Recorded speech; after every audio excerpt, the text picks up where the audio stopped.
Ladies and gentlemen, boys and girls, children of all ages, it is that night. It is the first round of the 2026 NFL Draft, hosted by the greatest football city in the world, Pittsburgh, Pennsylvania. As you can tell from the terrible towel behind me, I am Big Rich, and we'll be here for the entire first round, talking about the picks. We're going to be giving you the picks as they're made. We're going to be giving you our thoughts. We're going to have some other folks coming in and out throughout the course of the broadcast, talking about picks related to their particular areas where they live and the teams they cover and things of that nature. To my right is Dylan. Dylan, what's going on, man? I tried getting a suit and tie and realized I need a basement. I need a cool basement in my house. Suit and tie. When you said you were going to go suit and tie, I was like, yeah, better you than me, pal. Below him is our Saints guy, as you might be able to tell from his background and the jersey he's wearing. The other black and gold. Marcus, what's going on, buddy? I love night one of the NFL draft. To be honest, I was more hyped for this than I was hyped for WrestleMania.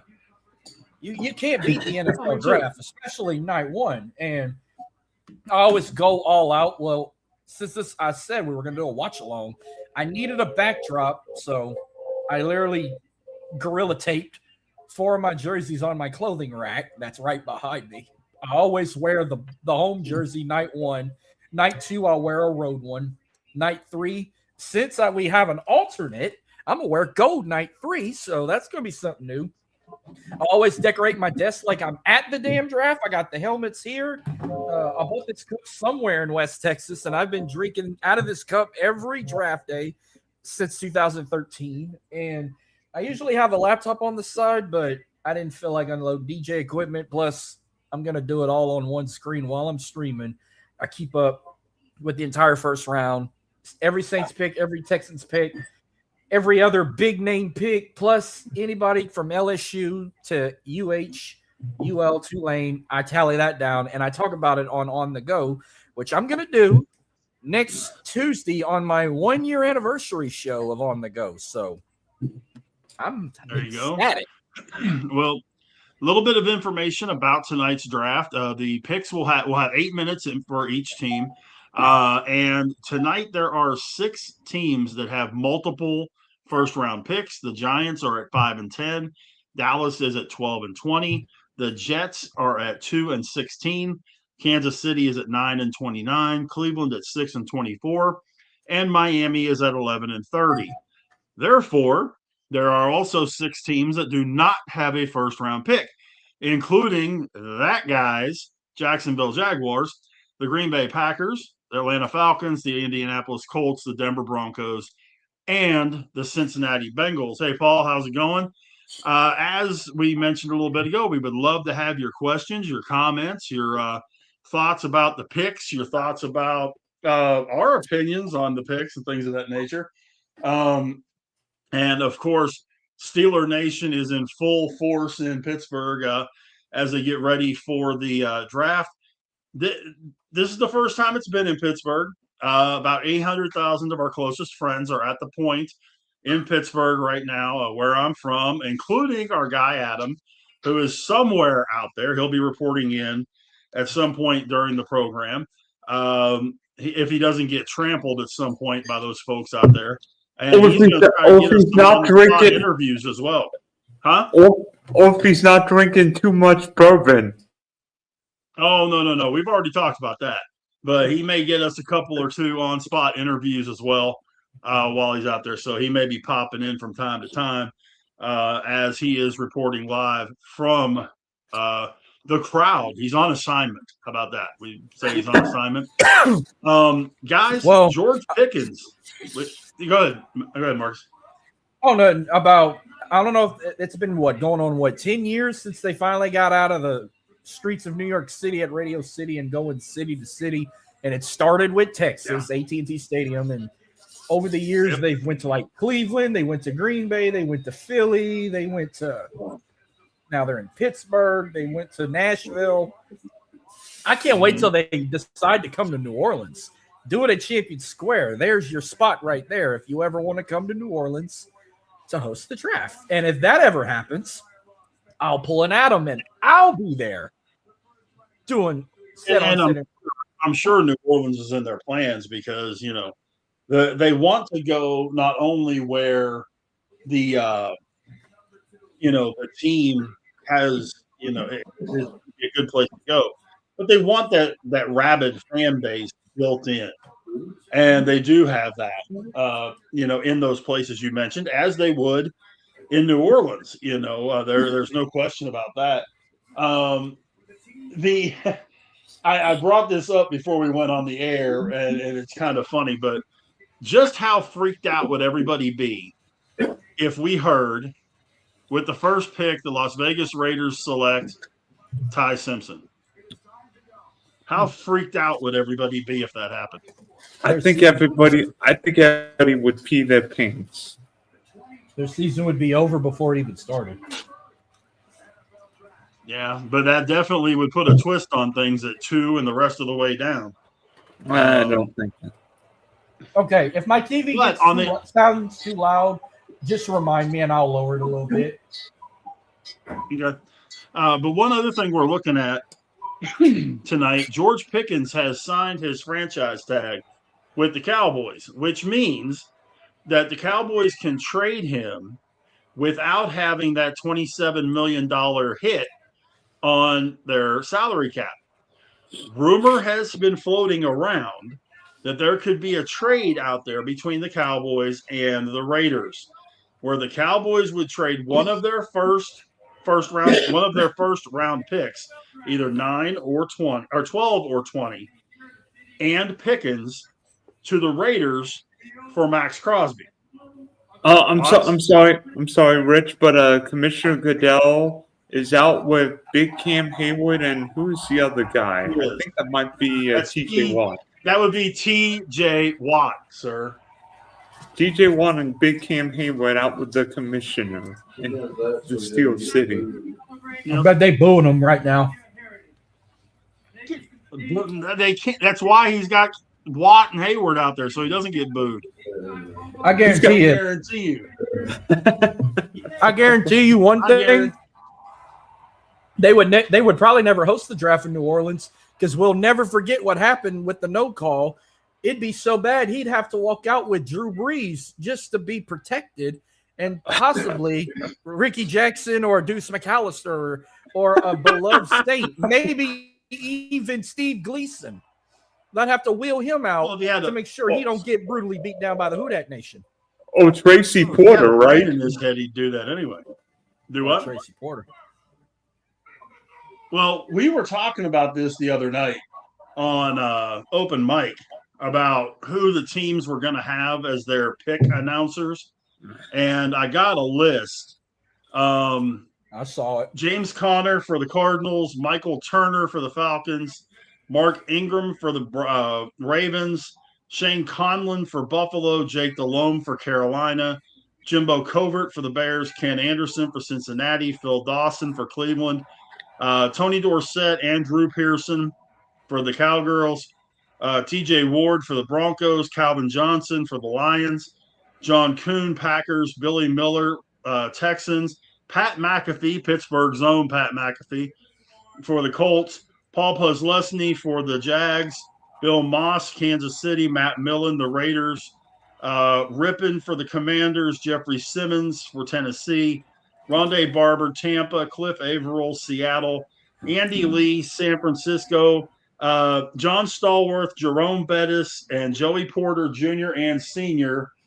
For the Steelers, Brian Westbrook for the Eagles, Curtis Martin for the Jets, O.C. Umenyiora for the Giants, Marcus Colston for the Saints, Deion Branch for the Patriots, Brian O'Neill for the Vikings, Pitt grad, Dwight Stevenson for the Dolphins, Tavon Austin for the Rams, and Sean Merriman for the Chargers. So there we go.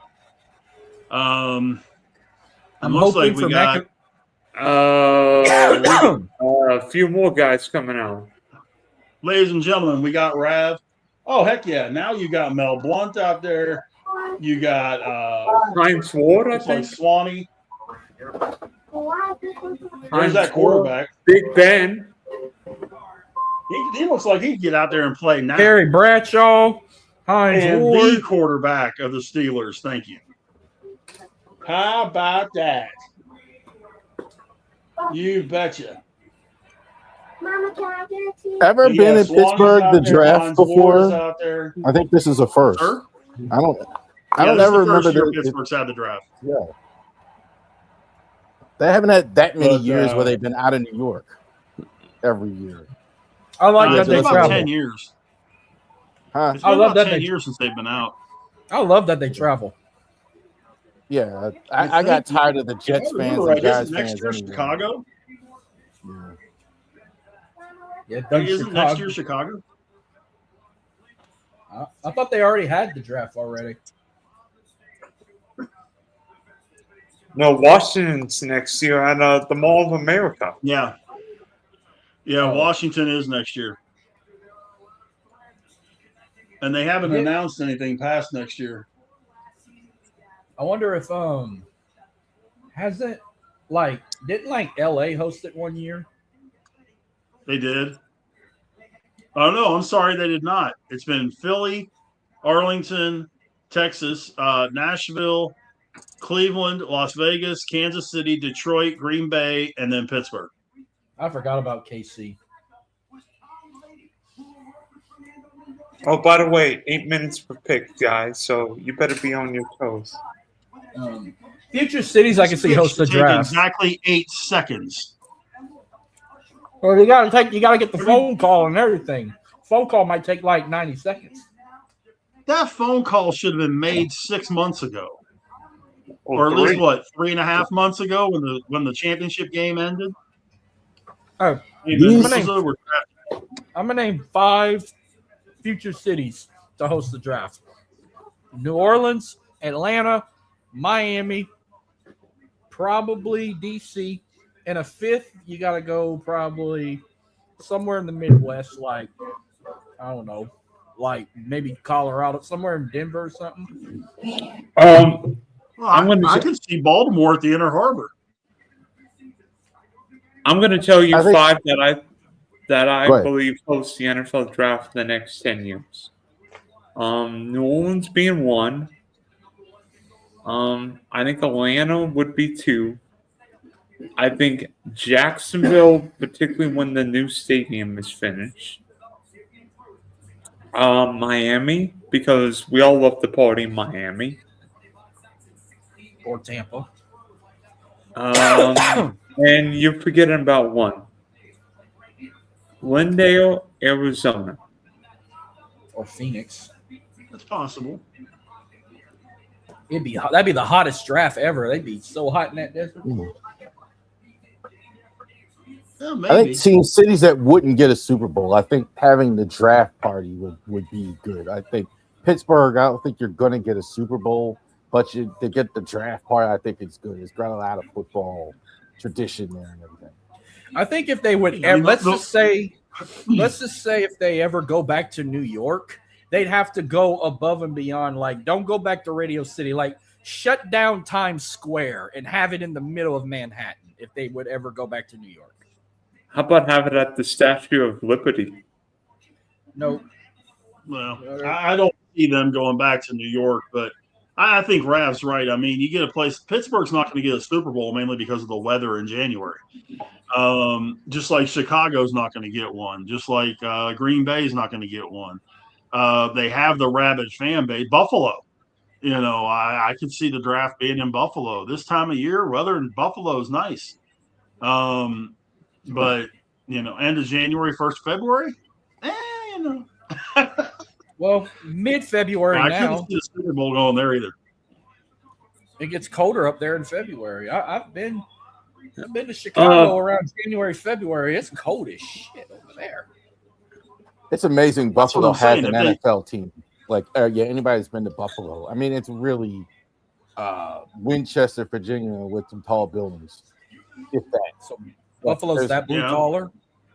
It's not that big. It's not that big. What is it? 200,000, maybe 200,000 people live in Buffalo. No, but you got to remember they don't play in Buffalo. They don't play in Buffalo. Orchard Ball. A suburb of Buffalo, New York population 278,000. Probably about the size of Baton Rouge, basically. Yeah, same stuff. But you're right, Rav. I mean, but the thing is, they draw. They got a fan base. They got a fan base. They got a mafia. They got a mafia. Right, but I'm saying that they're like Green Bay. Good luck getting a ticket. Good freaking luck getting a ticket. I think this is a bigger discussion, but I think a smaller city can hold an NFL team. I think the NFL, NBA, MLB, it would work in smaller cities. I think in a lot of cases. I think there's enough support there. I think like Oklahoma City in basketball is another one. That's kind of insane. Mm-hmm. Like, I don't know if this is true, but didn't they say like Green Bay is the smallest city in the NFL to have a team? Yes, it is. By far. Like their population's like what, 80,000, 90,000? Mm-hmm.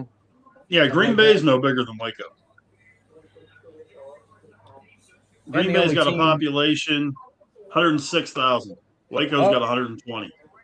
Here comes Goodell. Let's see if with the first pick, the surprise of nobody.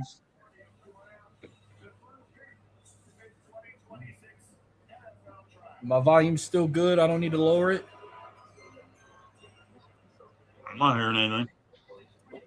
Once again, folks, if you guys want to express your questions or your comments or anything, please feel free to do so. We'll all be checking our social medias and that. So please feel free to do so. Let's assume that Mendoza is that first pick. It's official. I didn't even think about this the other night when we were talking about it. Could you see Simpson going to the Rams as a replacement for Stafford? I don't think it's crazy. I mean, whether it's at 13 or what, I mean, the Rams may feel like whether it's a tackle or what. See, but you know what? They may be thinking we're going to draft a quarterback for 2028. Oh, by the way, it is official. Fernando Mendoza is a Las Vegas Raider, to the surprise of no one. No, I've called this since he won the Heisman. No. Well, and he's going to sit the bench for a while. Coach Kubiak has already said that Kirk Cousins will start the season at quarterback, barring injury, and that Mendoza will get weaned into it. I think that's smart, to be honest, but we'll see. I think Mendoza. I'm a firm believer in a quarterback in the NFL having a year to work behind somebody before they get thrown in. If they can have a year, great. I mean, not everybody is going to do like what Ben did the first year and go 13-1 their first year. A lot of them are going to be Jordan Love the first year and struggle. That's true. I don't mind it. Like when you're talking about Pittsburgh, Tommy Maddox was successful quarterback. When you get there, you're putting him in behind Kirk Cousins. That's the stuff I don't understand. Why, if you got an established vet there, then okay, then you're drafting a guy or you're just waiting. But like Kirk Cousins, what's he going to do? This guy, what are you waiting for? If that, I don't know. I'm not big on it. Yeah. I think Fernando Mendoza starts week 1. I'm willing. I think Fernando Mendoza starts week 1. The Raiders play a Monday night game, one of the first 3 weeks. I think it's going to depend on his progression during training camp and during the preseason. I think it's way too early to make the jump to say, yeah, he's definitely going to do one or the other. I just do. I mean, you can't. I think it's way too soon to make that call. You got 4 months to make that decision. Now, the big question, because this is the coin flip of the whole draft, do the Jets take David Bailey or do the Jets take Arvell Reese at 2? I would take Bailey. I don't think they're going to know what to do with Reese. Reese is special type of player. And so again, I don't have as much confidence in Aaron Glenn as he might have taken Reese here. But I think Bailey's plug and play. I think he's much easier where you could bring him in. I think they're going to do that. I don't think you can miss though. I think both of these guys are really good players. I don't think that if they go the opposite direction, I totally see why. Reese is really, really special. Yeah, the one thing I like about Bailey, I saw a lot of him being out of Texas Tech, being in the Big 12. Those speed quarterbacks and speed running backs in the Big 12, he was not overmatched at all by any of them. And he's able to get off of blockers real fast. He blows through running backs. If they're trying to be that buffer between the lineman and the quarterback, forget it. He just steamrolls running backs. So, I honestly think it's one of those deals where, okay, it's a no lose. I agree with Rav, Orville Reese is going to be one of those guys. To me, he reminds me, I don't know about you, Rav, he reminds me a lot of Julius Peppers as far as the way he plays. Who? Yeah, Julius Peppers, I could see it. Micah Parsons is what's coming up as a guy. I think he's still kind of learning, as a pass rusher. I think everybody's counting on him being this great pass rusher, and I think he's still got a little bit to go there as a pass rusher in terms of learning it, being an every down guy. But he's so fast. I mean, my goodness, he blows past people. As well. Upstage Caleb Downs, which is not easy to do. and as good as that You're Ohio right. State defense is. As crazy as the Jets are, could you imagine if they went receiver here? It would be a very Jets thing to do. Put somebody on the other side of Garrett Wilson. The pick is in. And again, this is the first of 2 first-round picks for the Jets. Whoa! I ain't saying nothing. What? But this is the first of 2 first-round picks for the Jets. You want me to just tell you? What? Just say it? I know exactly who it is. Number 2, it's already been announced by ESPN that Rav, you were correct, sir. It's David Bailey.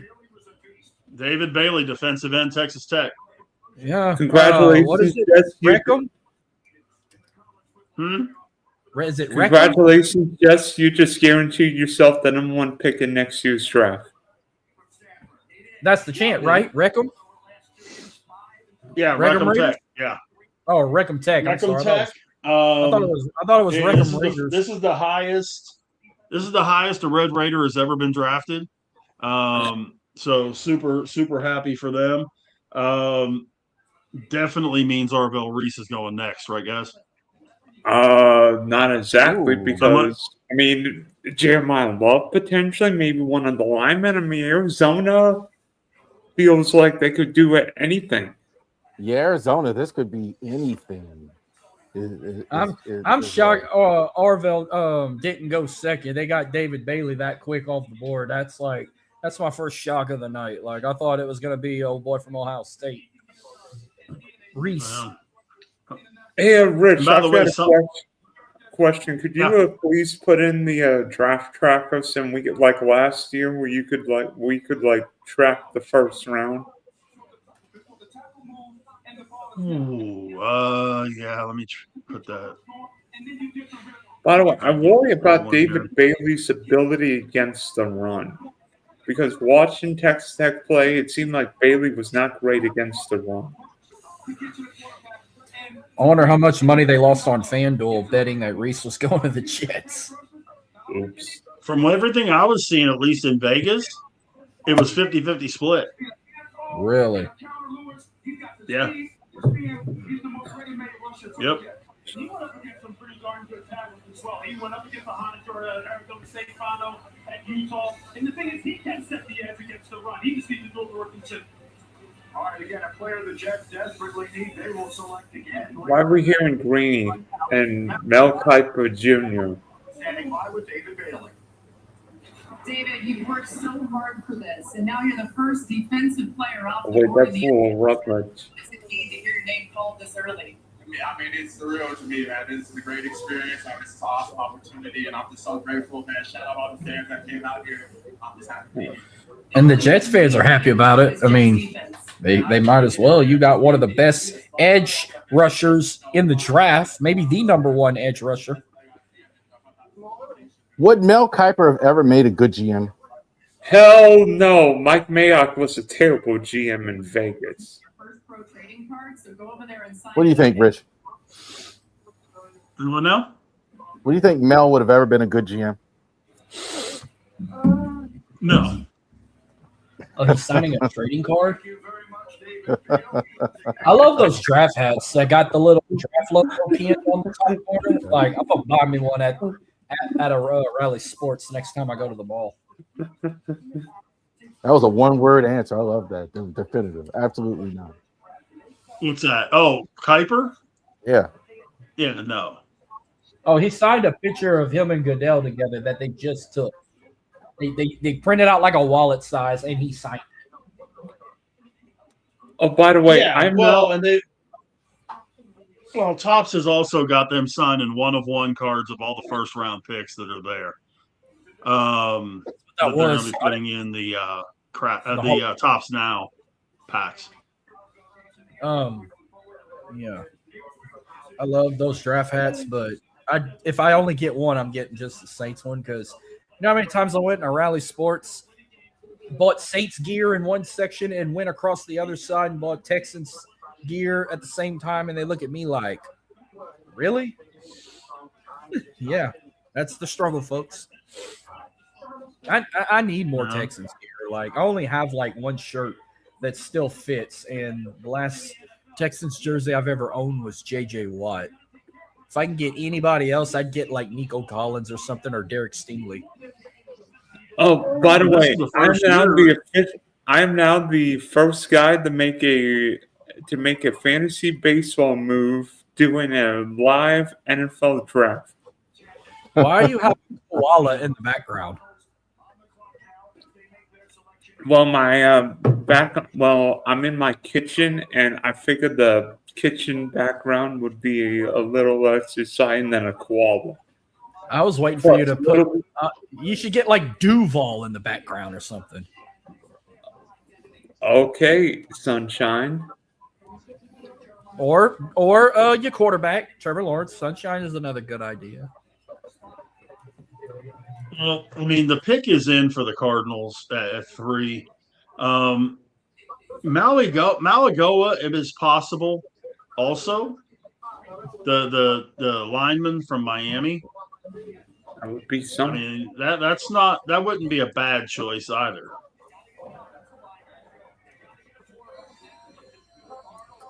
I think that's the best lineman in the draft. I think that's the route they're going to. I think this guy is the best lineman. Again, safe pick. A lot of these guys this year are kind of close together. So I think like that's an easy way to go if you're Arizona, which team historically doesn't draft well. So taking this guy, I think would definitely be it. I was talking to a guy that did a mock draft and had the Steelers getting your guy, Ione, at 21. I said, "There's no way he's not going to last to 21. He'll be gone in the top. He'll be gone by Baltimore. If that, he might be. I don't think he makes it past. Jeremiah Love to the Cardinals. Oh, they did. I'm telling you right now, the Arizona Cardinals have made the biggest mistake of the night. 100%. Oh wow! I don't like that pick one bit. Now I'm surprised. Tennessee shaking in their boots now. Like, did they really need a running back? I'm thinking they would have drafted an O-line. They got Jeremiah. I mean, Love. they still have James Conner and Tyler Algier and Trey Benson. Yeah. I mean, I don't hate it. I'm just shocked. I didn't expect Arizona to pick him up. So he's going to be right behind. He's going to be in the backfield behind Jacoby Brissett if he's the starting QB, or is it Gardner Minshew? No, it'll be Brissett. I don't see any way Minshew beats out Brissett for that starting spot. Now let's see if Tennessee trades now. Now that they lost that running back. Now Tennessee's going to take over Reese. Yeah, I mean, the thing that I'm looking at now, I mean, I'm sure Tennessee is not real happy at the moment. Nope. I honestly thought they were bluffing with the whole Jeremiah Love thing. I really kind of thought, okay, well, they're just saying that to get a deal, to get somebody to take, somebody to, because they know Tennessee wanted him. So I really kind of thought that. But they actually went ahead and pulled the trigger, which surprised me that they went ahead and did that. He gonna look badass in that Cardinal red. Yeah, being the number 2 back in Arizona. He'll be the number 1 back. He'll knock James Conner. They'll get rid of Conner. Yeah, they might. You watch, Conner's getting released or get traded. Yeah, but let's see what so now the next team on the clock is the Tennessee Titans. Yeah, with the one with still in the Oiler colors all of a sudden, taking it back. But yeah, I mean, wow. So now do you go? Okay, considering your next, they need defense. Do you go Reese or do you go Sonny Styles? Because to me, that's the next best pick for those guys is either Sonny Styles or Arvell Reese. Probably Rav, Reese. I know what you think of Reese, but where would you go? I think Robert Saleh would know what to do with Reese. So I think you got a guy who's a great defensive guy who really would know what to do with a guy like this, a hybrid guy. So I'm picking Reese here over Styles. No disrespect to Styles, I think is a heat-seeking missile, but the pass rush potential of Reese, I would take that over Styles. But I think it's just going to be an outstanding inside linebacker. It's pretty close. What do you think, Marcus? I also would take Reese. I mean, I still think Sonny Styles might be fit for Washington. Like, this is your chance for Tennessee. Like, and look, their pick's already in. It ain't even been 5 minutes. I think they got their tongue. I think it is going to be Reese.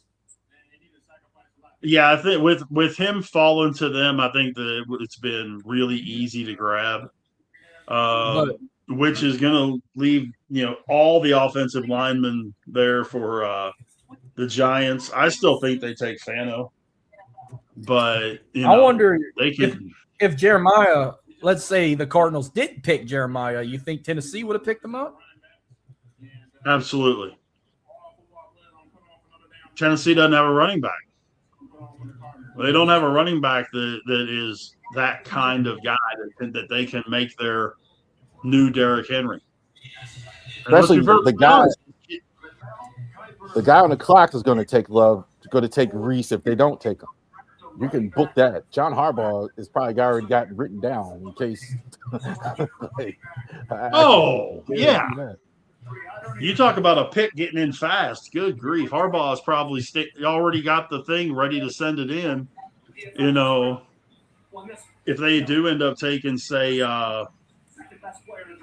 Styles or Fano or somebody like that, yeah, Harbaugh's not letting him get past 5. Which is, I think, a good thing. So, and as you can see on our screen here, folks, we have the tracker of the picks so far. We've had 3. Number 4 is on the clock, and the pick is in.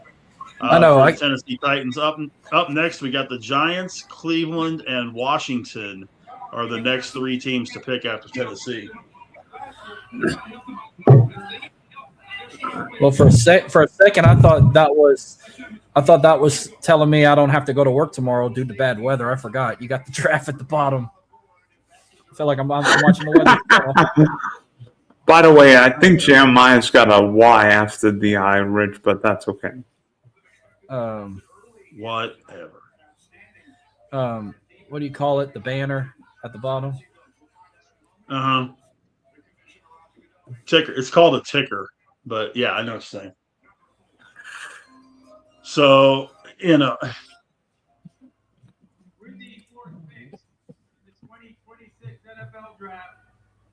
Ooh. Ouch. Hello. What?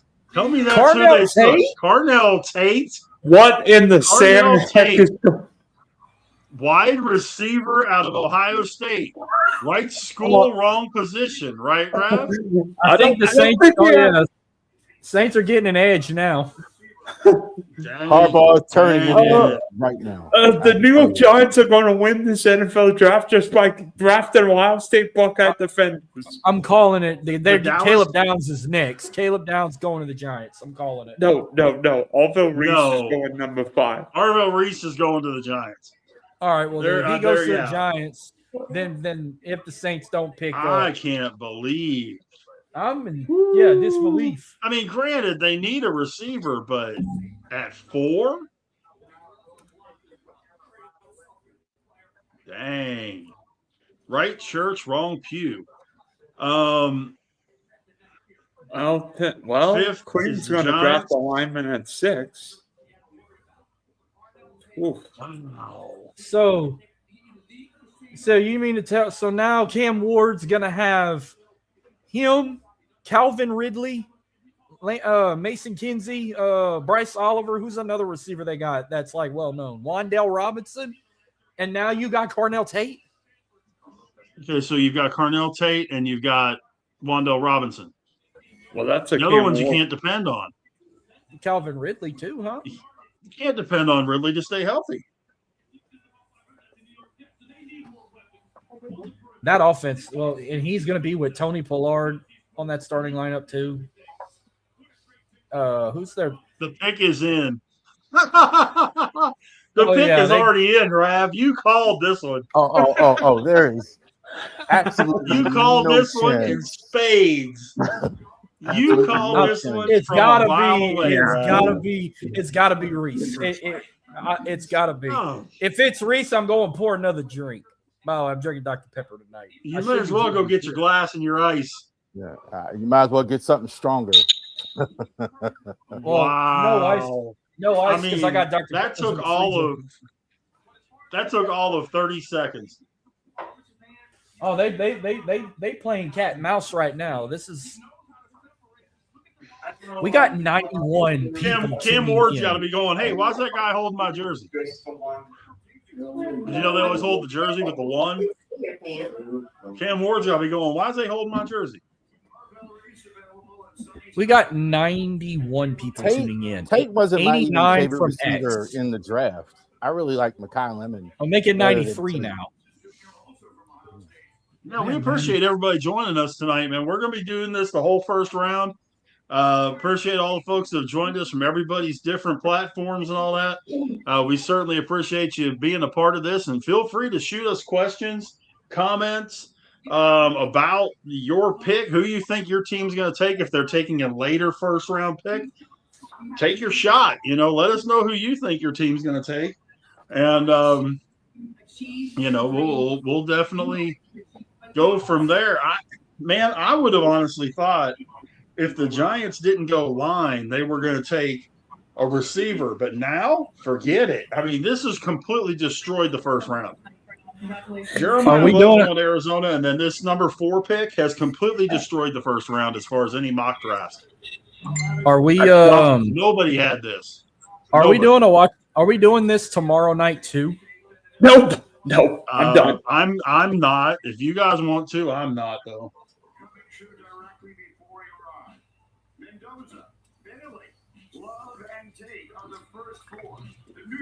So once the Giants make their pick, and Kansas City has made a trade with Cleveland to go up to number 6. So Kansas City will probably be going pass rusher here at 6. Washington will be at 7 and the Saints at 8. But Kansas City leapfrogs Washington and the Saints possibly to go get Sonny Styles. I've got to. Why they went to a commercial? Why they went to a damn commercial break? Well, I'm going to fix the drink now. But I hate when they do that. Pick us in, but go to commercial to drag it for 3 damn minutes. All right, go and get a drink. But Rav, Dylan, I mean, do they take Sonny Styles? Do they take Ruben Bain? It could be Bane. I think that makes a lot of sense. Calvin Cowher talked about that yesterday. I heard him talk about like the Chiefs really like him, and they want to get. Yeah. I that makes a lot of sense. You put him right next to Chris Jones. They definitely have a defensive need. They got 2 picks in the first one, so they can take a corner maybe later because they definitely have to take a corner. Yeah, and I'm looking for details. I'm looking for details on this trade. I don't think you have to move up to do that. So it's got to be Bane or Styles because that you'd have to move ahead of where they were at 9. Right. Yeah, and I've got to find the details on this trade. Let's see. Because as I mentioned a minute ago, the Kansas City Chiefs have moved up to number 6, taking the pick from the Cleveland Browns. Let's see. KC had. Yeah, by the way, you guys are earlier than me. 8. Sir? You guys are earlier than me. So I was just thinking, if New York didn't take one of the pass rushers, I think the pick would be Francis Mayorga, the tackle from Miami. That's possible. But it looks like I know part of the deal is that they traded first-round picks. I'm sure Kansas City has gotten something else besides that, or Cleveland has gotten something else out of this deal as well. But I do know that Cleveland has moved down to 9. Both so there is that. Well, Kansas City's got 9 and 29. Cleveland's got 6 and 24. So it's probably 9 and a 3rd-round pick or something.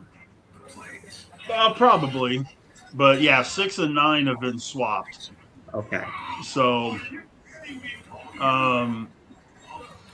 not surprised to trade this early. I don't know about you guys, but I'm not surprised. I think we're going to see 2 or 3 more, particularly as we get to the bottom of the first round. I would not be the least bit surprised to see an Arizona or the Jets move into like 26, 27, 28, 29, somewhere in that ballpark. So we'll see how that goes. But the pick has been in for about 10 minutes now. Look at Goodell with all that money, brother. You can have that fake comb over when you got like 30 million a year. By the way, the better hairdo, Jimmy Johnson or Roger Goodell? Oh, Jimmy. Goodell. Jimmy. I'll be Jimmy Johnson all day long, brother. Oh, Jimmy. Oh, yeah. I'll say Jimmy. I thought you said Jerry Jones. Then I'll say Goodell. Jimmy Johnson. Oh, Jimmy Johnson all the way. Giants selection.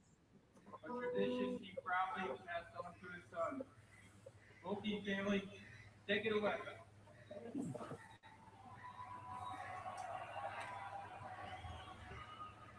With the 5th overall pick of the 2000. Arvell Reese.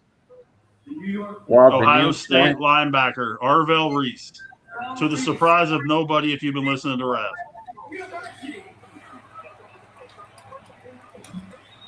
So that means the Kansas City Chiefs are taking Ruben Bain next. That would be my guess. Either him or oh shoot, who was the safety you said, Rav? So that's 3 Big Ten guys in the top 5. I think, Styles, I think, is in play here. One of the defensive guys. I think this has got to be what it is, because you had to jump ahead of the Saints and the Commanders. So that's for sure what they were going to do. Yep, that's Bain, I think, makes a lot of sense. I'm thinking the same. That's now 3 Big Ten guys through the top 5. Now they're going to brag that they're better than the SEC. Well, they are. I mean, Big Ten's won 3 straight nannies with 3 different teams. And, I mean, I'm really kind of surprised they don't already have the pick in I personally think, and I want to see where he ends up going. I think Mansour Delane is a top 10 pick in this draft if he's not top 15. I think he's going to probably be the second defensive back to go after Caleb Downs. But could that be your guy that goes right there? I don't think you need to move up to do that. The pick is in. The Browns traded to the Chiefs. Right. They traded the 6 and the 9. And then there's some peripheral. So they swapped. So the Browns. So the Browns got the 9th pick instead of the 6th. Correct. And they probably got a 3rd or a 4th. I don't have all the details on it, but yes, they got the 6. Cleveland is now at 9. Both teams still have 2 picks here in the first round, but the fun has already started for this draft. Chiefs historically move up too. They move up as much as any team in the league. Like they do it often. Yeah, you're right. You are right. As I mentioned, the pick is in. Haven't seen. This might be where Sonny gets picked. Sonny Styles, I'm calling it. I'm thinking. By the way, the Arizona Cardinals just drafted the most expensive running back in NFL history. Yeah, because they have to pay him prime dollars for being a top 3 pick.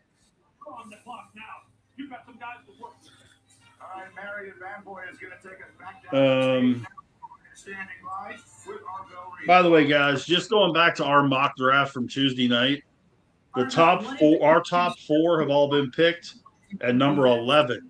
We had Carnell Tate going to Miami at 11. The Chiefs are trading the 9th pick, a 3rd round pick, and a 5th round pick for the 6th overall pick. Sounds about right. Mm-hmm. That sounds about right. So once the Chiefs have their pick, Washington and the Saints will follow. And that's that's an interesting set. I think it's going to be. I'm real curious to see who Washington takes, because I think a lot of what they thought was going to be there or wasn't going to be there is there. I think if Sonny Styles is there for Washington, they snatch him up fast. I don't know about you guys, but they got to get somebody to replace Bobby Wagner. Chiefs need defensive help. They need help along the pass rush. They need help in the secondary. Yeah. Down here, but Kansas City has made the first trade of the first round, moving up to 6th. I don't know. Adam Schefter was 60 years old too, man. Say again? Adam Schefter's like 60 years old too.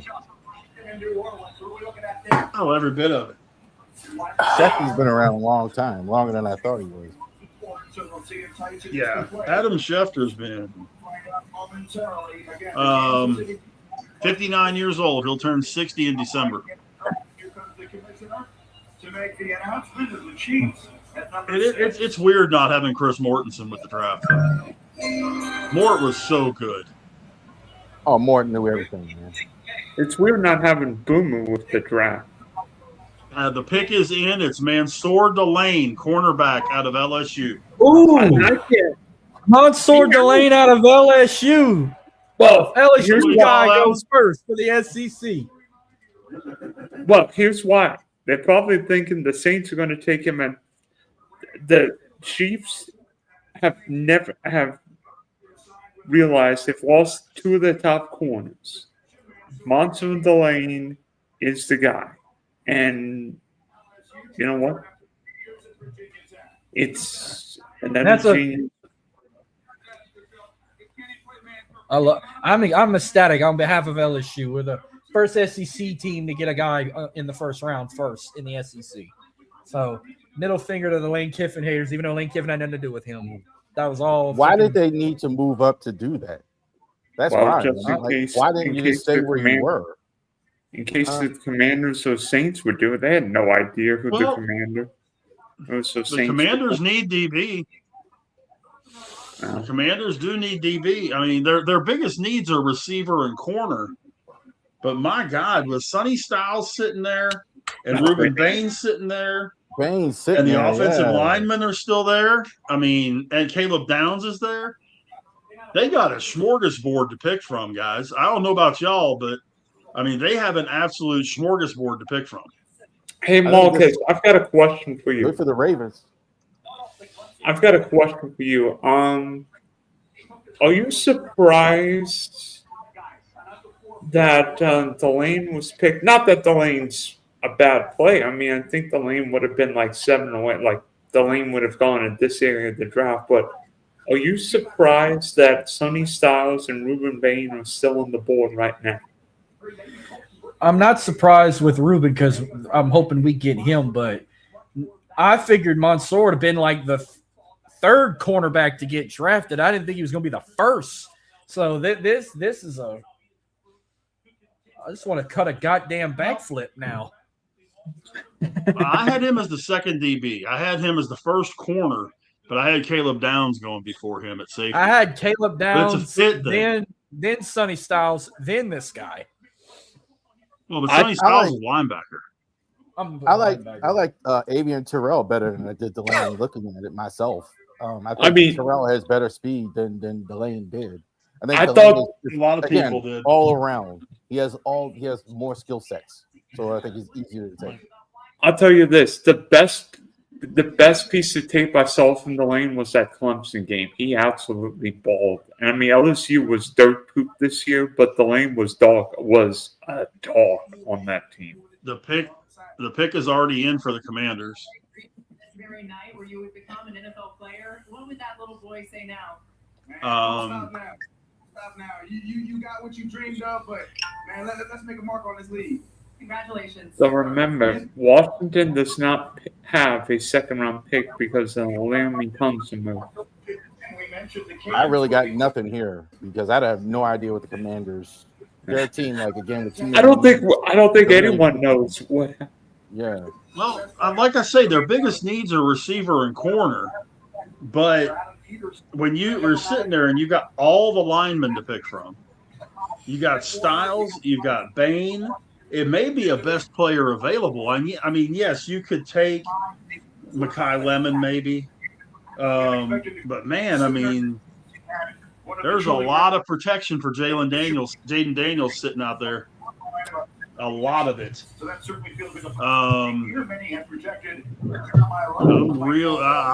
This is one. I'm with you, Rav. I couldn't tell you exactly who they're going to take. We had a pretty good guess on the other ones. And I think you're right, Marcus. I think that if Bain is there, I think Ruben Bain goes to New Orleans simply because they're going to need someone to replace Cam Jordan. They've got to have a pass rush. I think that one's pretty much a given as long as Washington doesn't take him. I don't like the Giants situation. The Saints are going to fly that card in there, Ruben Bain. If this is not Bain here, they're going to fly it in there. We're not going to. No, I wouldn't be. Boy, wait, who's coming out with Goodell now? Is that Mel Blunt and Jerome Bettis?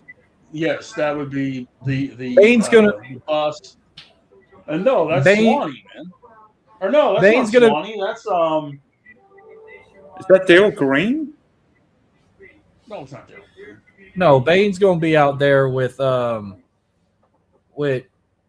Chase Young, Devon Gotro, and Sonny Styles, linebacker, Ohio State. Wow, the NFC East teams have absolutely stolen guys tonight. And Dallas is going, oh! Wow. Sorry. All right, Saints, y'all up next. Best player on the board there, Styles. Best player on the board. Why not? Yeah. So Marcus, especially if you don't have one thing you could pin down, why not take the? I mean, Marcus, any chance for wide receiver? You're 100% right. Any chance for wide receiver, even with Cornell Tate off the board? That guy from Arizona State. Jordan Tice is not with the 8th pick, not with his hamstring injuries. Well, they're not going to get a wide receiver in the 8th round. They're going to get a deep. They're going to get their edge rusher, and I think it's. Well, Yeah. then that would be Ruben Bain. It's got to be Ruben Bain. I think I want Bain. It's pretty much got to be Bain, man. The next best guy would be Kedrick Falk out of Auburn, He's and not bad Messidor either, out of but Miami, and that's a massive gap. You know what? Cleveland's going to get a tackle. I was just thinking Cleveland's going to have his pick of offensive linemen. They didn't even wait long. The pick's already in. So, well, I'm sure they didn't. It's got to be this. It's got to be like you cannot. That's definitely Cam Jordan retiring. This has got to be what it is. You're gonna have him with Javon Gotro, Bryce Brees, and Chase Young on the defensive line. Like that's your 4 right there. And then I think Dylan's 100% right. It makes perfect sense for Cleveland at 9 to go offensive line, especially when you've got the pick of the litter. You know, you've got Fano, you've got Malo. I think they're gonna have if Bain gets Proctor, drafted to the Saints, it'll be back-to-back Hurricanes going because I think that O-line is going to go to Cleveland, the one from Miami. Fialgo, or however you say his name. Malagoa, yeah. Malgoa. I mean, so the Browns, I mean, if they do that, they're going to trade back and get Malo. I mean, they got to be thrilled with that. Absolutely. Once we get done with New Orleans and Cleveland's picks, it'll be the Giants again, Miami with their first pick of the round, and Dallas with their first pick of the round. So Dallas will be taking a kicker and a punter with their second first-round pick. Well, if they pick a kicker, their best option is Brucey from the longest yard. There you go. See. No, they just extended the best kicker in football, and I'll give them that. Brandon Aubrey's a freaking beast, man. I don't care what anybody says. Brandon Aubrey is a freaking monster. If they go quarterback, it'd be even crazier for them to draft Uncle Rico. Yeah. Well, then, if that's the case, Rich, why doesn't he have the NFL record for longest made field goal? One kick does not make a career, dude. He is the most accurate kicker from 50-plus in NFL history. Well, look at Super Bowl 38. Adam Vinatieri missed 2 kicks, and yet made the one that mattered. I understand, but what I'm saying is, look at his percentages. Look at his percentages from long distance. He is the best kicker in football right now. No questions. Well, I think Richmond right now. I'm kidding, of course. Yeah, I mean, there's the best kicker of all time. There's a list. I mean, you could go Vinatieri, you could go Morton Anderson, you could go Gary Anderson. There's a few guys you could put on that list. Jan Steroid? I don't know if Stenerud would go on that list. Certainly, I'd say might Justin be top Tucker. 5. Justin Tucker. I forgot. Justin Tucker, up until his last season, he was terrific, like his whole career. Yeah, I forgot about Tucker. Yeah, you're right. If possible, could you go out?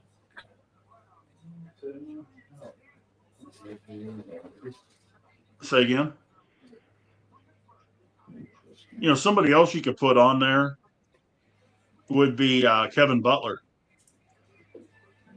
Kevin Butler was very underrated in terms of being a kicker. I think the Bears weren't as good overall, but Kevin Butler, yeah, he was there a long time. Kickers used to be with the team a very long time. It wasn't uncommon. Like even not even great kickers, like 10+ years with a team, like because it was hard to find kickers. It used to be very, very hard to find decent kickers. There's a lot of teams that really struggled. Come to this point of the draft, when does the offensive line run? When does the offensive line run start? I mean, we know it's starting probably at 9, right? Next pick, the one after the Saints. And then as soon as these commercials are over. And then what happens at 10 with the Giants? Because if the Saints go pass rusher and then you got to go line, man. You got to go. If you're the Giants and you have that plethora of offensive linemen sitting there and you've got Dart and Scatabo you got to protect, you got to go O-line.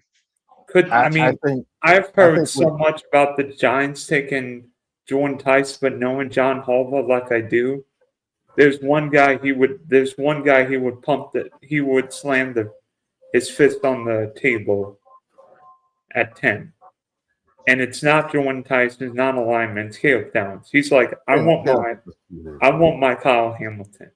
Caleb Downs, I think this is why he made the trade, to get two of the really good defenders that are there in the top 10. He thought if he was in the top 10, he could get Reese and a Downs. He might have gotten the two best defensive players in the draft if he can do that.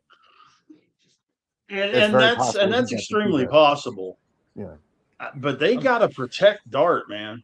They got to do something. And Andrew Thomas is not getting any healthier. That offensive line is not very good. Yeah. Realize this is a very deep offensive line draft, but good grief. I mean, you look at Manu, Maniolga, Ione, all the linemen are there's several of them over there. I think Malioga, is one, if there is one, because you didn't think he would be there. So I don't think they thought that they would get a chance. All right, here we go.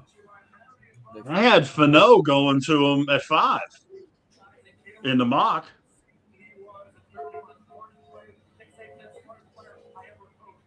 The pick is in. It's been in. All right, don't say nothing. Let me have my moment. All right, enough already.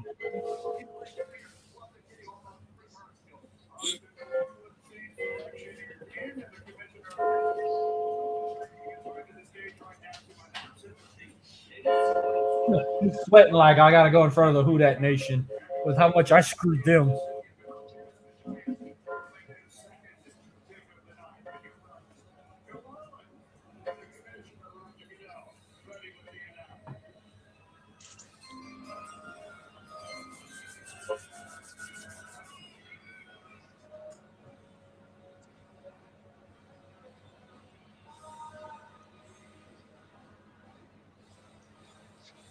Can they stop the band, please?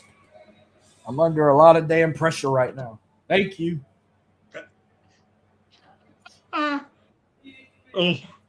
Marcus is about ready to have a hemorrhage over there. Crazy part is I know who the pick is, but I won't say anything. Oh, wow. We got a receiver. There you go. Jordan Tyson, wide receiver out of Arizona State, goes to the Saints. I must say I'm shocked. I'm shocked. This draft's befuddling. I mean, I'm not hating it, but I'm shocked we didn't get Edge. I don't know what all the love with Jordan Tyson is. I understand he may have. Well, he played with Sam Leviett, so Sam Levitt's gonna be 70 miles away. They're gonna be buddies again. They're gonna be 70 miles apart, and they're gonna go party and watch each other play. I wouldn't expect. We'd be surprised to see Jordan Tyson in Death Valley watching his former QB who transferred to LSU kick some ass, and then he go drive to the Dome to watch his former teammate go pro. You know what? So I was just thinking, you know what? Ruben Bain's going to end up a Miami Dolphin or Dallas Cowboy. I think he could be a damn. I don't know. I think he could be a Giant if the Giants need a defensive player. Another one. They just got Orville Reese. They're not going to take him. They already have. Tyson is a terrific route.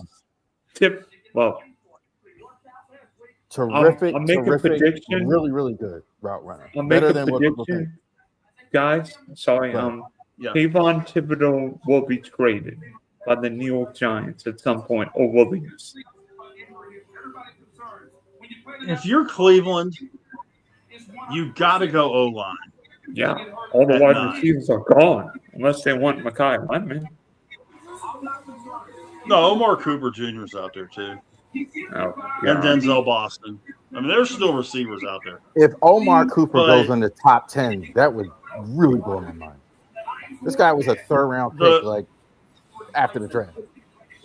The guy that I'm wondering about, because 10 come on his way to the stage. What a moment. 10 is going to be the Giants. Or I'm sorry, 11 is going to be Miami. But it's also about the culmination of a lifetime. They got so many freaking holes, man. Jordan Tyson is Do they have to take an O lineman? I think Miami, it could be anything. There's not any one thing. I think the only thing it wouldn't be is if they actually keep Achane as running back. Then It may be the thing like Washington. Maybe the thing like Washington with best player available. It's got to be best player available in Miami. I can't even pick one thing. You got line problems, you got defense problems, you got secondary problems, you got you're all over the field. You got no receivers. Like, I have no idea. Cleveland's pick is in. And here's the thing about Greeny. You see that emotion? Because all through the draft process. Cleveland's pick is in. Need to remind y'all, I know I was talking about Lane Kiffin and Sam Levitt. Sam Levitt was the number 1 QB in the transfer portal, and LSU picked him up. Well, I'm glad he's loving the vibe and he wants to be a Saint. So I'll take it, even though I really wanted to get rid of Bain. I'll take this one. I mean, if you look at our mock last night, I don't know if we've gotten any pick right other than 2, right? I mean, 1. We have 1, we have 2, we have 3. Or no, I'm sorry, we have 1 and 2. And we had that's it.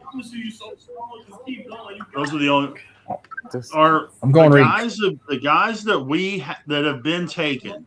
We had 1, 2, 3, 4, 7, 11, 12, and 22. But this is kind of the trend. This is kind of the trend in the league where these guys go offense regardless, and you're seeing it. All these good defensive players, and they're taking wide receiver, they're taking running back, they're taking, you're going to see offensive linemen here. That's wild.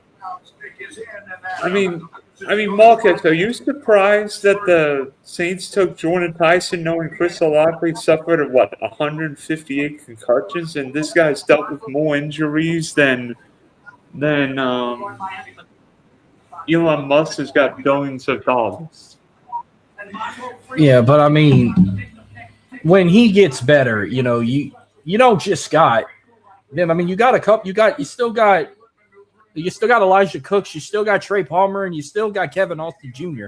So I mean, Tyler Shuck got some targets to throw to, and he just added another one. He even got Mason Tipton too. So, when Olave's back, that's going to be a 3-headed monster with Shuck, Olave, and him, Tyson. That'd be a 3-headed monster. Cleveland Browns have selected Spencer Fano, offensive line, Utah. Okay, well, that would make sense. I had him as the first one off the board, too. That's a good call there, Rich, because I didn't think so. I didn't think he'd be the first one off the board. Good. And now, whoever their starting QB is, if it's Sanders, he got protection. Well, now watch Cleveland's next pick be a wide receiver at 24. Or is it Dylan Gabriel? Who's starting? Is it Dylan Gabriel or Shadir Sanders? Who's going Watson. to protect? Or they're going to let him play still? I thought he still had some issues. No way it's Deshaun. No, I don't think he could play anymore. From the way that they were showing off-season activities, him and Shador were out there chucking the ball around, and he was looking better than Shador. So, what a bad franchise. I'm not going to say anything definite, but you never know. What a bad franchise. So at number 10, that makes no sense. What's that? It's just a bad franchise. It just doesn't make any sense. Why all of a sudden now would you want Deshaun Watson after all this time? After you've done everything wrong in this situation. Because Rav, despite all the moves they've made, he's the best quarterback they got. Oh God. Yeah, well, right or wrong? I don't know about that. He ain't no Bernie Kosars. I don't think no one be as good as him. Like the Browns curse is gonna continue after Kosar. Okay, but I'm saying with what they've got sitting there right now, he's better than Shador by a long shot. He's better than Dylan Gabriel. Giants You got know. Malioga. Giants pick is Malioga. already in, and they got Malioga. Yep. Wow. So that means Miami's Francis going to get Magoa. And by the way, I got the proper pronunciation too, believe it or not. Malagoa. Malagoa. That's what I got the said. phonetic spelling. Malagoa. I'll tell you what, the There we go. new Giants have done really well tonight, getting a pass rusher and an alignment. Yep. Well, I like it. This is their best I offensive like lineman. And oh shit. I think Cleveland did really well going back and getting Fano. Is that how? Fano. Spencer Fano. Yes, Fano. Well, Jackson Dart got protection now. Yeah, a big Yeah, boy. he got more than what he had. I think he may end up. I think Mayoga may end up at guard, but he could play tackle. If need Miami just traded to Dallas, so I mean it's swapped. They swapped it. Yeah, they swapped the 11 and 12, which is. Well, no, Dallas got back-to-back picks. That's surely not. That's surely Yeah, not. they did. Wait a minute. No, they didn't. Cowboys and Dolphins traded picks. Yeah, but Dallas got 11th and 12th now, right? So I'm guessing Miami got the 20th pick. No, 12. No, they don't. They got the 12th. Dallas has 11. Miami now has 12. Oh, well, mine still shows it says Dallas unless they ain't updated it yet. I'm watching on ESPN, not NFL. Yeah, I'm doing NFL Network. I don't like it. I'm doing NFL I hate Network. it. I don't do NFL Network. Their cast sucks. They're owned by Their ESPN. website is the most accurate. Yeah, but their website's the most accurate. True. This has got to be for Caleb Downs, right? This is 100% Caleb Downs, right? That's what I'm thinking. But this is Jerry Jones, and you never know what. This is Ruben Bain all day. Hell no. This is Cowboys Ruben Bain all day. Cowboys I'll bow to the Dallas guy on that. Cowboys need defensive backs. They need defensive line too. Last I looked, their pass rush is in Green Bay. Yeah, I think their defense is terrible. Period. So either one. Well, that's true. They need to make all defensive picks this draft. Maurice Jones-Drew was 100% right earlier. They need to draft defense, defense, defense, defense, defense, and then more defense. Their offense is fine, but they have to go defense. The pick is in for the Cowboys, and I would bet you almost anything it's Ruben Bain. I would bet almost anything. It's Caleb Downs. I'm willing to wager money. I wouldn't do it. I'm gonna take Rich's word. He knows a lot more than me. Yeah, and that's kind of what Jerry Jones would do too, like the sexy edge rusher, the wide receiver, the that's kind of. If Cowboys take Makai Lemon, I may just skinny dip in my hot tub right now. If they draft Makai Lemon, George Pickens is gone. You can write that down too. But you can. They need pass rush. Although I would say he's right. Pressure. I would say they Dylan's couldn't right. get pressure on the quarterback if he went through a dry cleaner. Yeah. Do what now? I would say he's right. The smart pick would be Caleb Downs. I don't know. The Cowboys have a lot of pass rushers. They have either one of them. They have Rashawn Gary. They have the defensive lineman, Overshown. Cowboys don't need a pass rushers. They need a corner and a safety. Overshown is hurt. Gary has been hurt. None of those defensive linemen can do anything. They keep drafting tackles like Mozzie Smith, who is a complete waste of prime natural resources. And as much as I can't stand the Cowboys, it's just the case of I'm an honest hater of this team. But to be honest with you, if they're going after now, granted, would Caleb Downs be a terrible pick? No, because they need defensive back help too. But they got to be able to rush the passer. And for a guy like Ruben Bain to fall in their lap right here, it would be insane to not take that pick. I honestly am surprised. Mozzie Smith is in the Daniel Falele category there. Exactly. Just a waste there. Yeah, I agree. Are you guys? Nobody laughed harder than me when they drafted Mozzie Smith. I was like, you got to be absolutely 100% shitting me. I couldn't have laughed hard enough when they drafted him. It was another defensive lineman out of Michigan. It was like 3 years in a row. They drafted a defensive lineman out of Michigan. Come on, man. Hey, Marcus, you here, Sunshine? Are you guys surprised Caleb Downs is still here at 11? Because to me, Caleb Downs is one of the 5 best football players I've seen the whole year. What's going on? Well, I got him going to Miami. I think Dolphins get him, and Ruben goes to Dallas.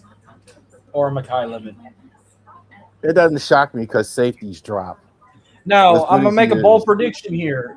Rams are 13th. If they need an O-line, I think they get Proctor from Alabama, or they get that boy from Penn State. I think if the Rams go tackle and be Monroe Freeling, because the Rams don't need a lineman for a year or two. Monroe Freeling's probably got the most upside, but it will take a year or two. The Rams may feel, you know what, we need a tackle, but maybe more next year. See, the Rams need to get a receiver to have some insurance for Puka Nacua. And because if you walk into this coming season with only Devontae Adams as your number 1 and your number 2 is some guy off the street, you're not going to have any. It don't matter if Stafford's back there or Joe Montana's back there. It ain't going to make a lick of difference. You gotta get some insurance for Nacua, because Nacua, with the personal conduct policy, he could get suspended 6 games. Nah, I don't think so, but that's just me. And if they find what he was accused of, he did, guaranteed he gets clocked. Guaranteed. Because you're not only dealing with a religious issue, you're dealing with a race issue at the same time. There's no way Goodell lets that slide. None. That would look, he'd have so much egg on his face if he did that. No. Mm-mm. If it's found out that he did what they say he did, he'll miss the first 6 games.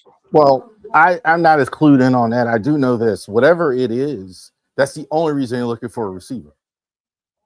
It's bad because there's no way you're looking for a receiver in round 1. To me, if you're the Rams, unless you're not going to have Puka Nacua, or you're not going to have or something like, we don't know. So like that's, to me, the only reason you're doing it. The main reason, at least. Dallas got Caleb. Okay. Man. Well, yep, Caleb Downs, safety out of Ohio State, goes to the Dallas Cowboys. Boy, the NFC East is winning this draft tonight. Dallas made a great pick. And Ruben Baines coming home, baby. You would think.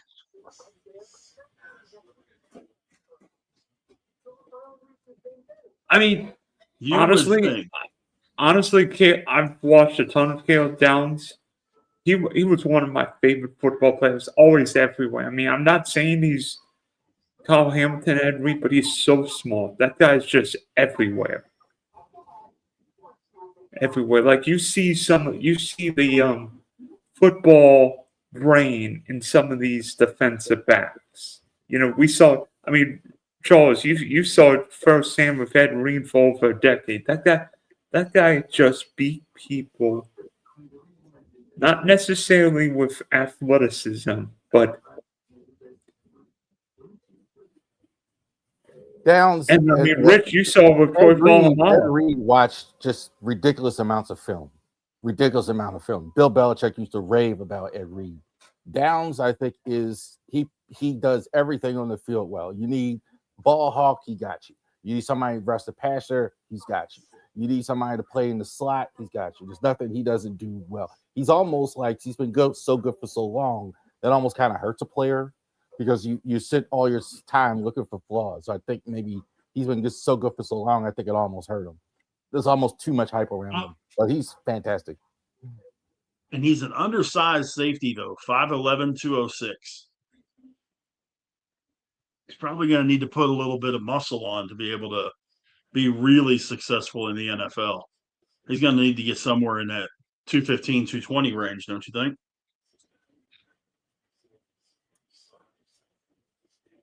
I don't know if that's true anymore. You see linebackers smaller now. You see safeties smaller now. You see wide receivers a little bit smaller and quicker now. I'm calling it now. Miami got Ruben Bain or Mekhi Lemon. I'm calling it now.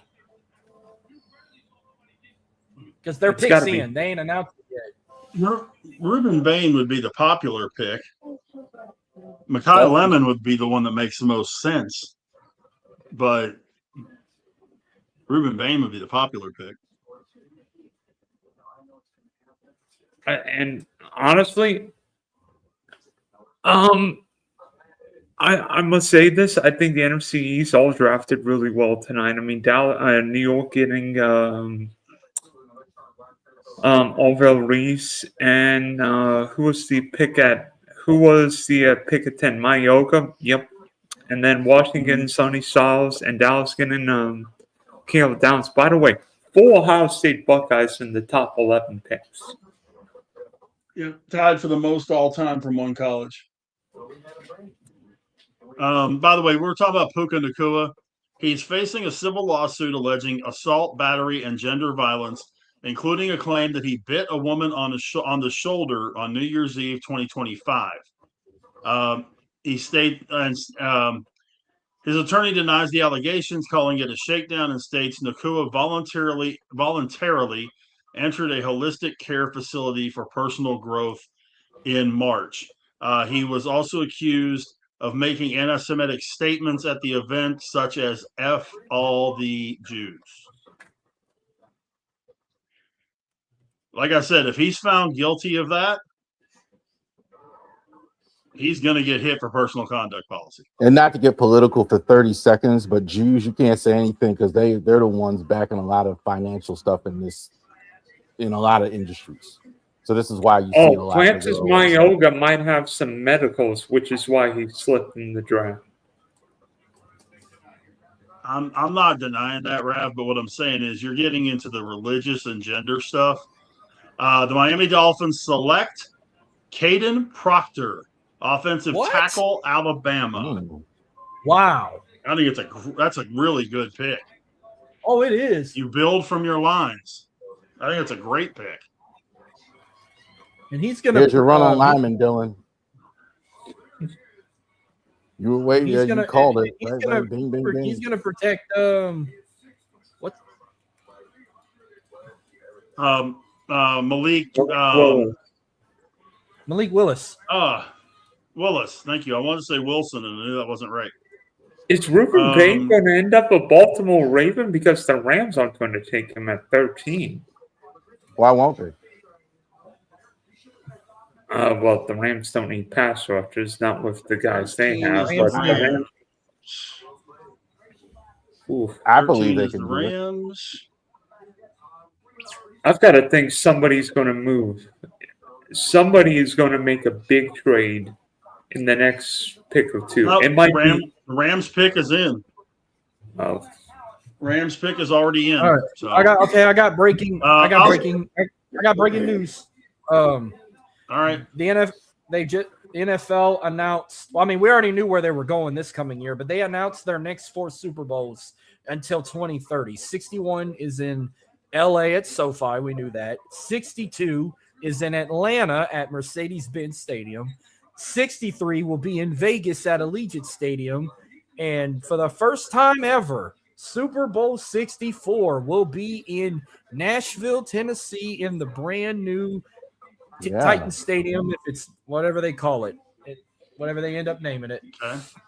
So that LA, Atlanta, Vegas, Nashville, you're up with the next 4 Super Bowls. Gotcha. By the way, a country next, Super Bowl. Several picks. Yeah. Rams are on the clock. It is Baltimore, Tampa, the Jets and the Lions thereafter. I know we got Jeremy popping on after the Lions pick to talk for a couple of minutes about their pick. So we'll get a chance to talk to him. As we're talking, the Rams pick is in. Best available according to the pundits is Ruben Bain. Best fit is Mekhi Lemon. So Caden Proctor is We about shall 380 pounds, and I just seen him walk down there with tears in his eyes because he got drafted by the NFL. That's cool, man. Like he's huge. Huge. Hey, Raph, I've got a question. If Mekhi Lemon goes here at 13, does that mean the Penn State lineman becomes a distinct possibility at 14? Yes, I think that's who it is. I'd be shocked. Not Ozzie. Eric DeCosta might get too cute here, but I think Bain, if he's there, that's going to be a real discussion. It has to be. I think you have been on the Ione. I can think of. You though, Rav, have been on the Ione train for months. You and I have talked about this on numerous occasions, and you said that's the guy Baltimore Wait a minute. get if he's available. So that's definitely definitely interesting. Holy crap! I'm not going to spill the beans here, but I don't think there will be one quarterback in the first round this year. Oh no! Tell me they took Simpson. That's what I'm hearing. That's what Jake Gleason. What, the Rams? It hasn't been announced yet, made official. Well, let me just say, I know I'm a little late saying this. I wanted to make sure it was right, but I was excited about Mansour Delane being the first LSU guy to get drafted for the SEC. The last LSU Tiger to get drafted first and overall for the SEC was Jaden Daniels. First one since Jaden Daniels. And that was like 3 years ago. Yeah. So, DBU for a reason. Remember we talked about the possibility of Simpson going to the Rams as a replacement for Stafford, work behind him for a year and then become that guy. This is a great spot for him. This is a great spot for him. He doesn't have to play. He's playing with a great offensive coach. He's going to have good. Yeah. This is great. The Ty Simpson has got to be thrilled if that's the way it goes. If it is official, then yeah, you're right. Yeah, and what's that going to do for Stetson Bennett? He might as well go play for somebody else. Yeah. He gone. But they need another QB. That's all they got is 2 Georgia Bulldogs. One's fixing to retire. Stetson just riding the bench collecting his paycheck. And here's what the Rams are thinking. We don't want to give up 3 first-round picks for a quarterback next year. We'd rather just get a quarterback because Ty's probably got to sit and watch. You know what? We don't want Ty Simpson in Arizona. We want to say, bleep you. The Rams are going to have the 13th pick again. You know what? The Rams might say, we'll figure out a way of turning Ty Simpson into some version of, I don't know, Bo Nix maybe? No. And we know they don't care about the picks. They don't care. If they have no picks, the Rams do not. They will go ahead. And so why not stash away a guy if, have some insurance when Stafford retires? He may retire after this year or even the following year. Okay, cool. We'll go ahead. We got our first rounder stashed away whenever he retires. That makes a lot of sense. So then you look at immediate help that bad anyway. So And by the way, this is from Jake Glazer tweeting about it, not rumors. And Jake Glazer probably knows this better than anyone. I think Jay Glazer is the best insider, period. Glazer doesn't break stories like Rapper Poo or Shefty Poo, but his stories are more sincere. That's excellent assessment. Like he doesn't, not as much, but he's rarely wrong. I rarely hear Jay Glazer. He came out from Jay Glazer's group. That almost never happens. Where with the other guys, that Yeah. kind of happens. That No, might you're happen. right. You're right. I mean, I'm not. I understand if this is the pick, but it's like okay. I don't think you think It he's any definitely good. makes things interesting as we move down through the rest of the draft, though. I don't think you think he's any good, personally. Because you would have been, if you thought he was any good, you would have wanted the Steelers to take it.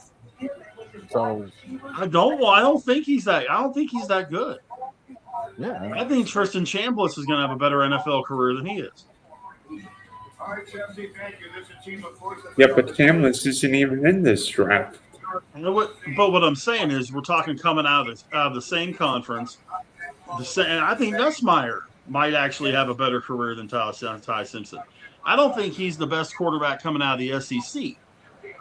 I mean, I'm not a fan, but yeah, it's official. Ty Simpson going to the LA Rams at pick number 13.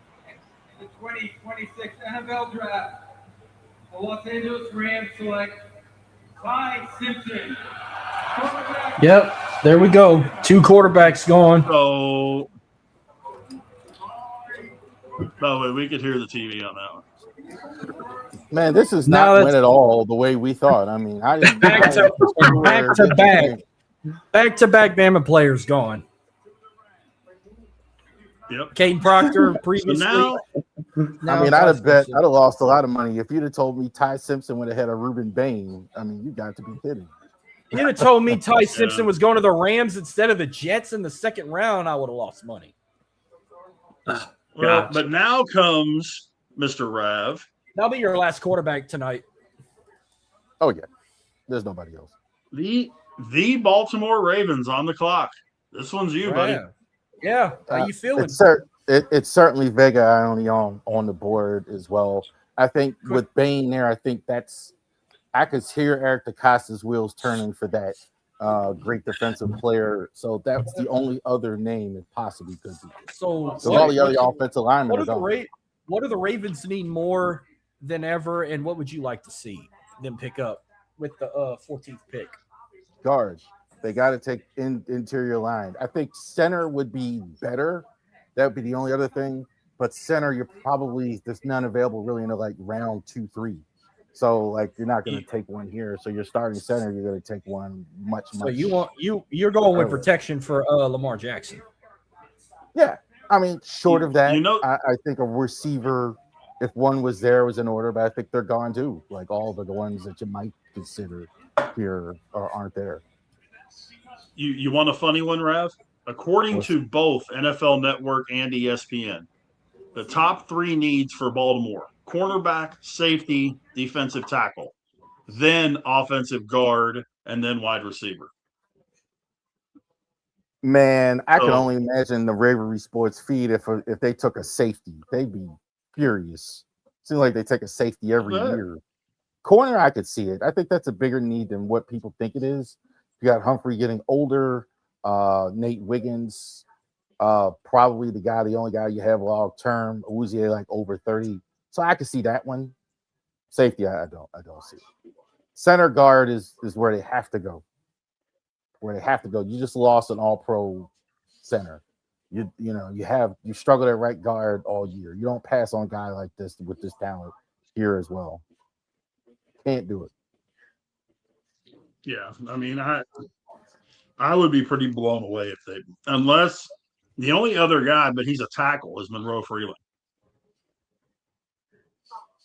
Yeah, unless you like Freeling better, but a lot of those guys are already gone. I would think that they would have liked Maloga and Fano and all that. Boy, even Caden Proctor is like gone, so a lot of those guys aren't there. Yeah, Freeling would be a guy, but I think he's like left tackle pure. So I don't think they're going to do that one as well. So yeah, I this is too easy. This is a layup here. According to Schefter, Stafford was informed this morning by the Rams that they plan to select Simpson. I think Stafford would be cool with it. Well, yeah, I'm sure he I didn't don't become think Aaron he's- Rodgers and go.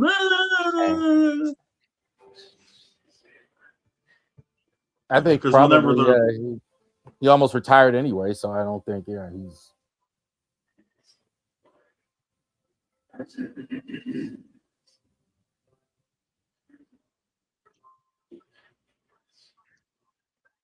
Ty Simpson in the first round to the Rams.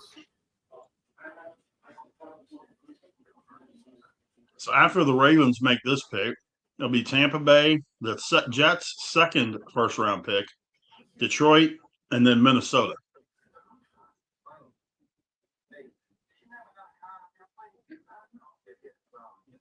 Minnesota's got to be taking the safety. I think those good safeties that are on the board. I think one of Thiemann would be good there. Detroit, Yeah. That's got interesting too because I think offensive line is where they want to go. A lot of those guys are already gone as well. So what's Detroit? It's kind of like this. But I am with you on Minnesota because Harrison Smith retired. All right, Rev, here we go. Who's going to look good in them new Raven uniforms y'all dropped? Put a 71 on there, brother. 70. Of course they're booing. Are they booing Goodell or are they booing the fact the Ravens are picking? No, it's the Ravens. Ravens, of course. Well, you want to know, Rav? Oh, I already You know. won't wait. Brother. All right, you got your guard. Vega Ione. All right, pull his name back up so I know how to spell it. There we go. All right, Lamar, you got your guard. And Ione will start right away. No question about it. Penn State, right? It in. Our lads, put it on our lads right now. He's going to start at right guard almost immediately. Simpson on the left side, Ione on the right side, Stanley, Rosengarten as well. And you got to find a center still. I think they're probably going to do that a little bit later. But I think anybody but Daniel Falele, bro. Like I think oh God, his debut night, he should do the Ray Lewis when he come out. I think that should be an initiation. Like you gonna be a Raven, you gotta do the Ray Lewis entrance. Play Nelly when you get out there.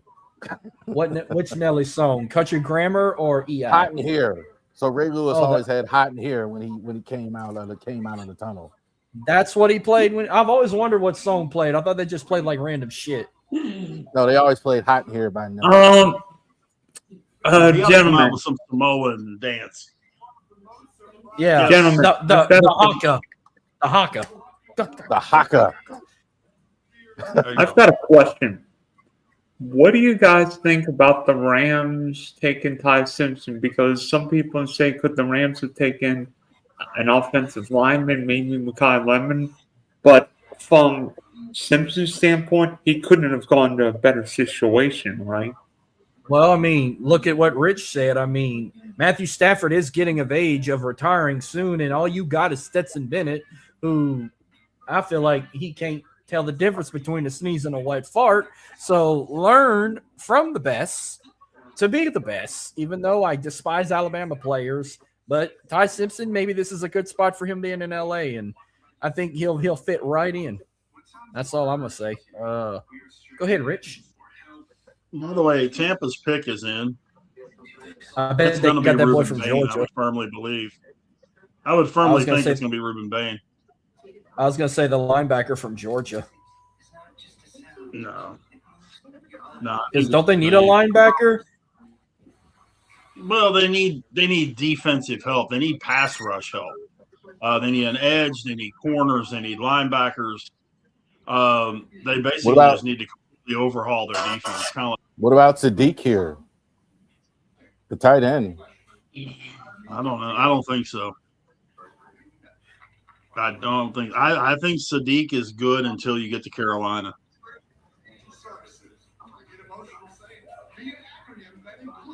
Oh, so If he doesn't go to Carolina, He could go to Cleveland.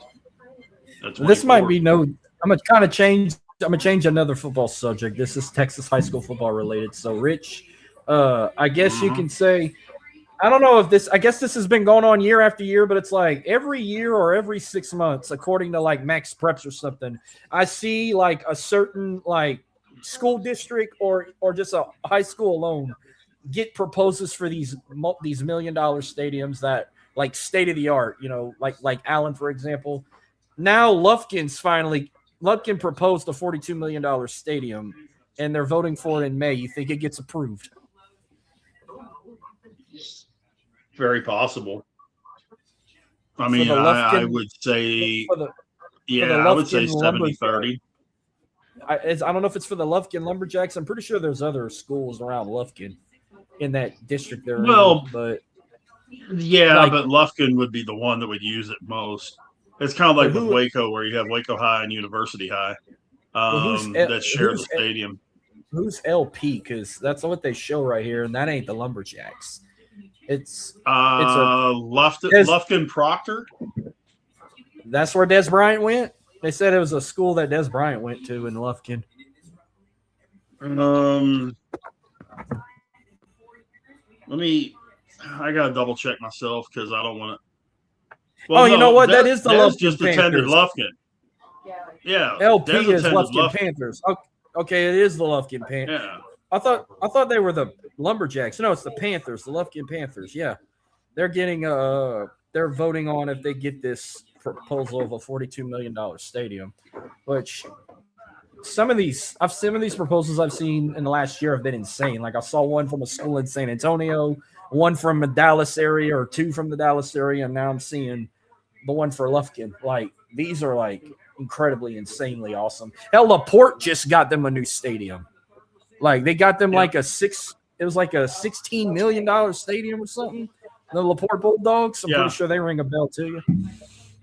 Well, La Vega just did like a $7 million improvement to the press box and all that kind of stuff. They actually will now have a real press box, elevators, the whole works. So, if I ever go back to Houston, I'd love to go see the new stadium. I went to a LaPorte game once. I'd like back in 2008, whenever my family lived down there. Well, I had some family. I got family that live in LaPorte. Like before they moved back down here, their daughter went to school for 2 years at LaPorte before she transferred back to here in Lake Arthur and graduated from her parents' alma mater and mine, the one I helped coach. Gotcha. But so, like, you do play-by-play calling, or are you on the telecom calling the plays? I mean, not calling the plays, but no, I do play-by-play. Tampa Bay selects Ruben Bain Jr. edge out of Miami. But yeah, I do play-by-play. You do it on the radio, or you do it for the stadium?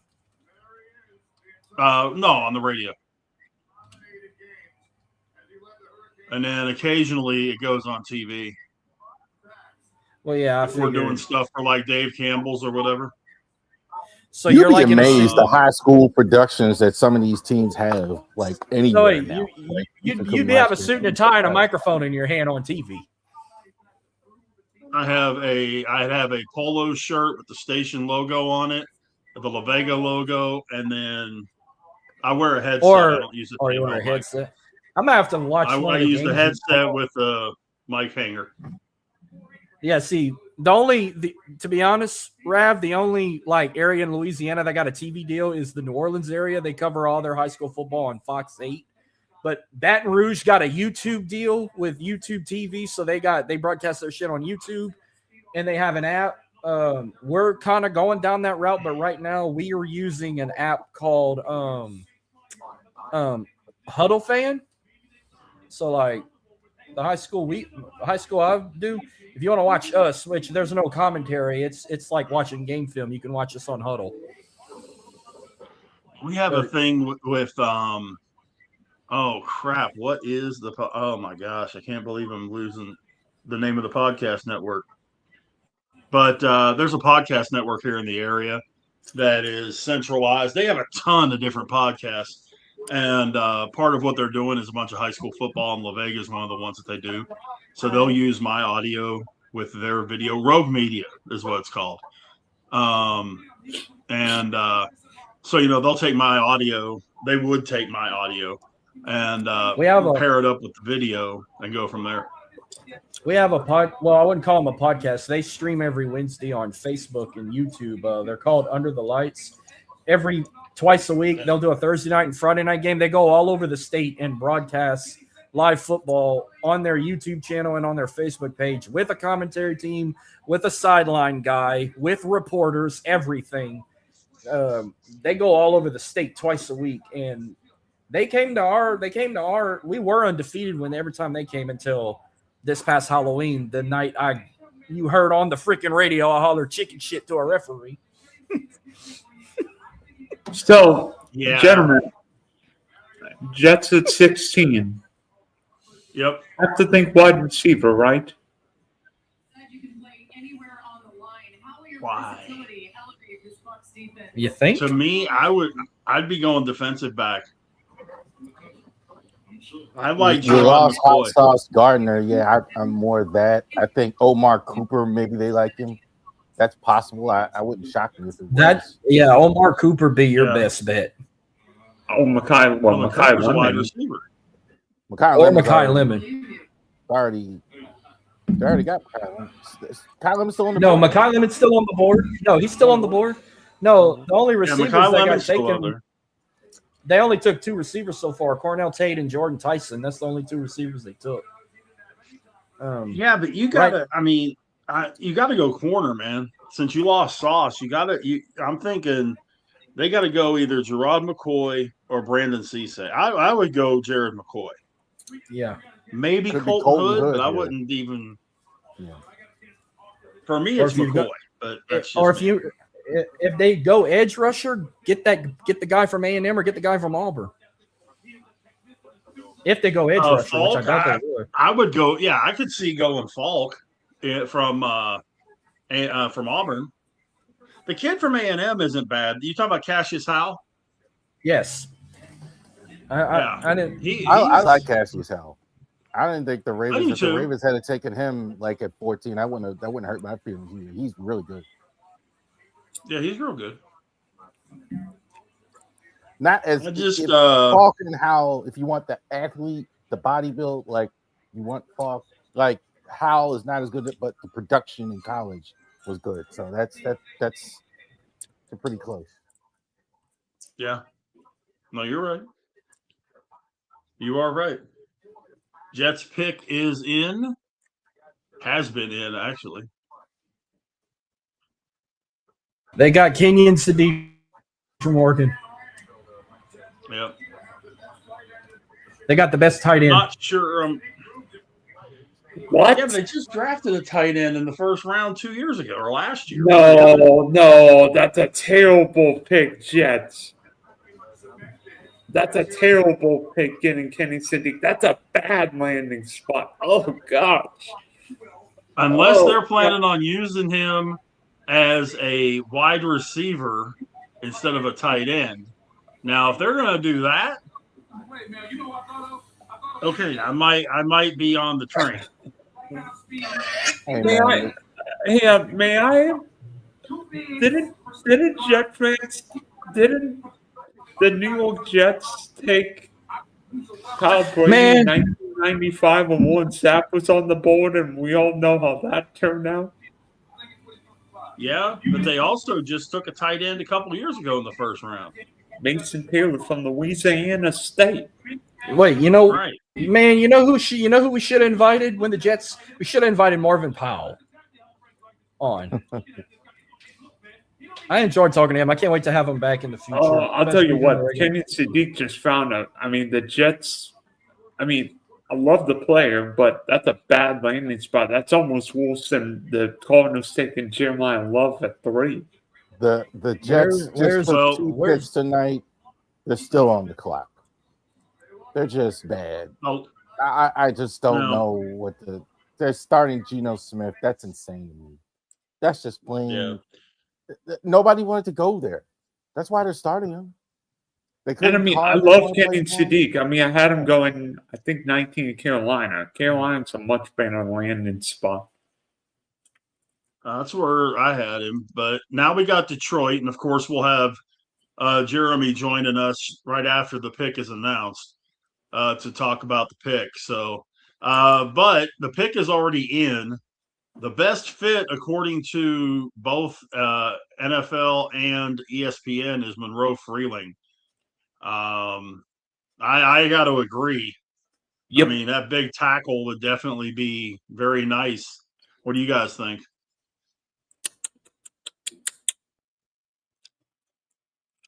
I think also too Blake Miller. Keep your eye on that here. Big guy. I think he would be a guy like again move him in the guard. I could see that one in his particular case more than I would in Monroe Freeling as well. But offensive line, I think is where they got to go. I mean, Yeah, really, especially Freeling's a tackle. Freeling's a tackle and nothing else. yeah. I think He's Freeling's either going to be a left or a right tackle. I think Freeling's the Lamu. only left tackle in this draft. Lamu, you look at maybe whoever they Well, like. no, out Proctor's of that. left tackle. No, well, I don't know. Proctor feels too heavy for left tackle. His feet are so good, man. His feet are so good. You realize how many times Ty Simpson got hit with him at left tackle this past season? As I'm many assuming times the as you answer did. is none. Yeah. As many times as you did. Exactly. 0. Yeah. I mean, it's almost. Yeah, he's got to be a left. I mean, he could be right. There's no question, but you better have somebody like Joe Alt or somebody like that at left tackle if you're putting him at right tackle. Rashawn Slater, somebody like that. I'm just thinking, 18. I have a funny feeling who the Vikings would take next at 18. That's probably the safety from Oregon. Gotta be Cameron there. Dylan Heineman. At least that's what I think his name is. Yeah, it's Steineman. You got the Lions now, Vikings next, then Carolina, Dallas with their second pick, and then the home team, the Pittsburgh Steelers. Mr. Richard, who do you wish would be available when the Steel Curtain would make a pick? As insane as everything is right now, I would love to be able to get Denzel Boston. I wouldn't mind. I wouldn't mind Keldrick Falk if he's still there. I wouldn't be if he's not going to be there, but if Feineman was there, I'd take him. Yeah, but line, you got to look at that right with Broderick Jones' situation. Like that's got to be I mean, that's realistically, I would go either Denzel Boston or Monroe Freeling. I'd be happy with either one of those. Now for his last moment, brought to you by Ego, it's been a fast-moving first round. I don't want a quarterback. Well, good news. I also don't want the guy wearing number 8. It won't be there. I also do not want the guy wearing number 8. Unfortunately, why hasn't he signed? For God's sake, what are you waiting on? Why isn't he signed? Where's Jeremy? What the hell do I know? He's going to be on after the pick. He's doing his podcast right now. He's going to jump in with us for a minute after the pick is made, and then he's going to go back into his podcast. So, excuse me, Jeremiah Love got more guaranteed money than Saquon Barkley, Ashton Jeanty, Kenny Walker, Derrick Henry, and he has not played a minute in the NFL.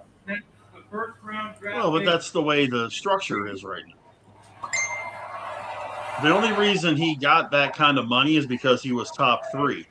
If he had been drafted outside the top 5, the money would have been different. Who is this kid? It's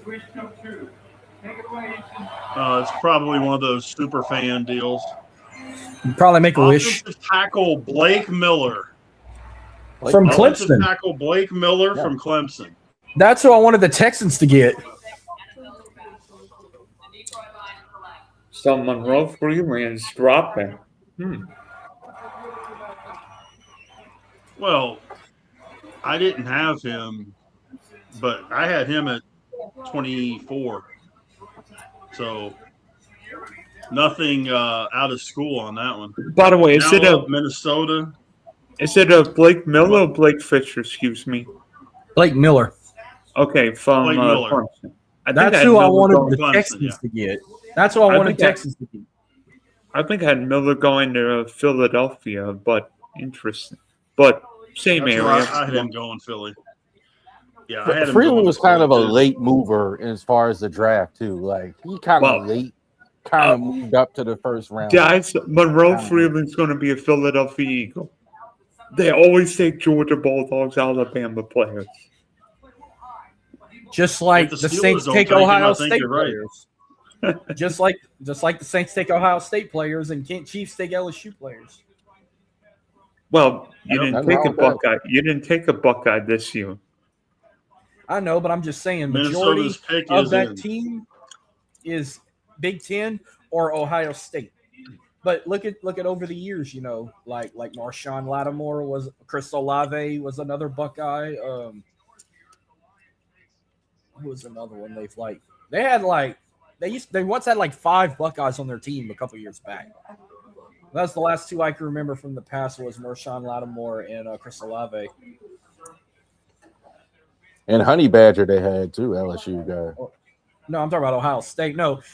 Shockingly, LSU Saints don't really draft LSU guys. They have before. The last 3 were Al Woods, Devery Henderson, and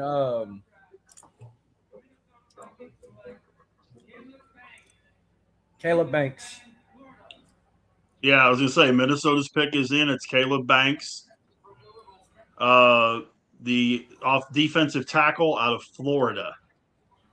So Caleb Banks off the list. No, The first defensive tackle off the board. That's a I'm surprise. surprised they didn't go safety. Carolina's pick is already in. Good grief. Surprised. I'm surprised.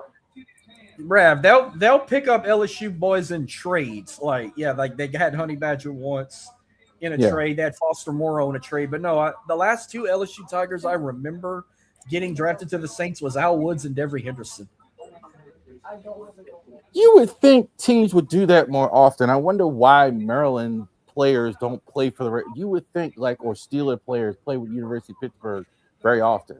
Like you saw Kenny Pickett, but you that's like a rare thing. Like you would think they're more clued in and have more information on those guys than they would any other team. So yeah, I always wondered why you don't see that more. I'll tell you what else. I mean, hey man, would you consider? I'm gonna bring up draft history for the Saints.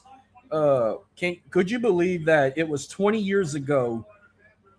This was the Saints draft class. They drafted Reggie Bush, Roman Harper, Jari Evans, Rob Nikovich, Marcus Colston, and Zach Streif. That was the Saints draft class in 06. Highly underrated draft. Highly underrated draft. Pretty good. So And we've only got one- Carolina. And only one was an SEC guy, and that was Roman Harper. Are the Carolina Panthers about to draft a wide receiver for the 3rd straight year? Could be. You got Mekhi Lemon out there. You've got Omar Cooper out there. You got Casey Concepcion out there. They better not take Denzel Boston. The Philadelphia Eagles have made a trade with the Cowboys. So Philly is now at 20. Dallas is at 23. Yep. Banks is a surprise. That really is a big surprise. Banks was a guy who was considered top 10 earlier in the season, before the season started, had some injuries. Team didn't play as well, and then Banks kind of fell out of the first round. But he's got a lot of talent. I'm really still surprised they didn't take the safety, even though they do need D tackle as well. Yeah. Yeah, and that makes it a little more interesting for the Steelers at 21. It also makes it more interesting for Dallas, but because Pittsburgh could take receiver, could take the tackle, could take the safety, um, unless Philadelphia made this jump to grab.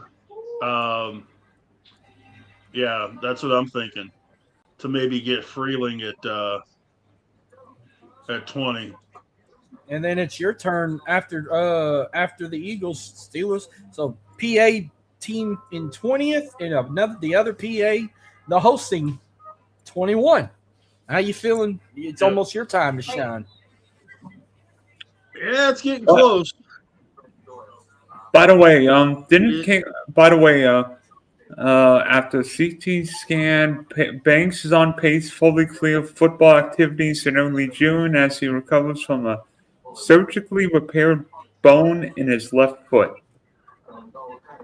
Wow. And they're not taking Tiedemann or McNeil Warren, either safety. Excuse me. They do have a D tackle need in Minnesota. The D tackles weren't that good in the first round, so I think that's why we all assumed that it would be the safety, since the safety would probably be there.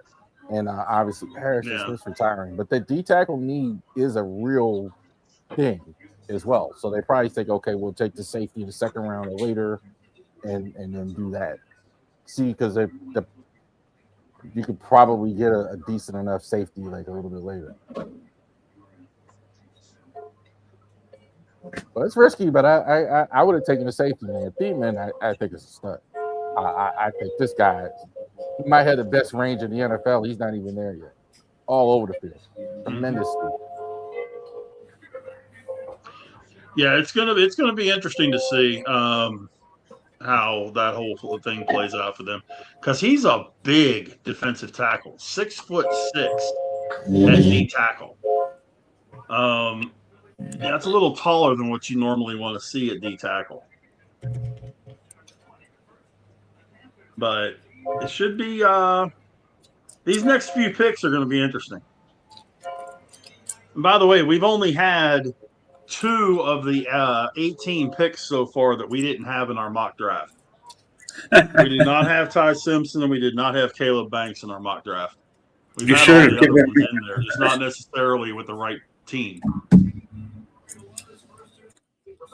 I thought Ty Simpson was Arizona.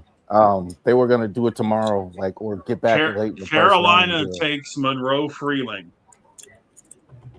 Carolina takes Monroe Freeling, tackle out of Georgia. Never mind. Well, Carolina probably needed a tackle with the big NC State tackle suffering not an ACL, but what's a torn patella tendon. Thank you.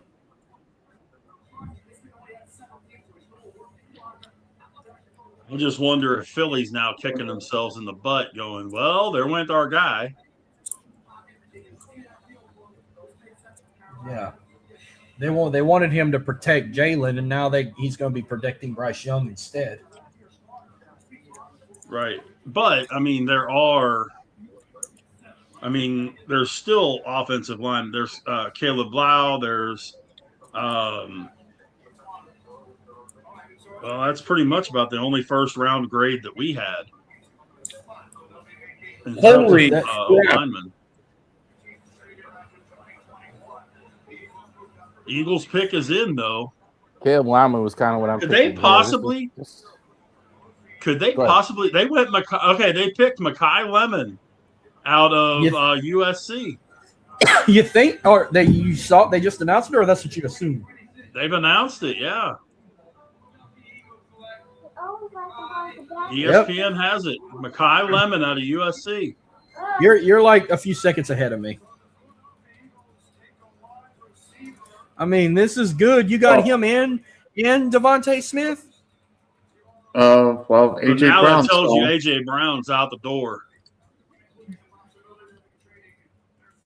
All right, here we go. Him and Devontae together. That's gonna be another three-headed monster with Jalen Hurts. Not the smallest All right, receiver. ideal. And we kind of overlooked the AJ Brown situation in Philly, didn't we? Like, because Well, he's that's what I'm not going to saying. be He's there. gone. Oh, Yeah. I knew that. Yeah, he's getting I called that a mile away too. He wasn't going to last in Philly. He'll probably be gone there in probably a couple months or during training camp. Could they trade AJ Brown for the 31st pick? He'd go to New England. Yep.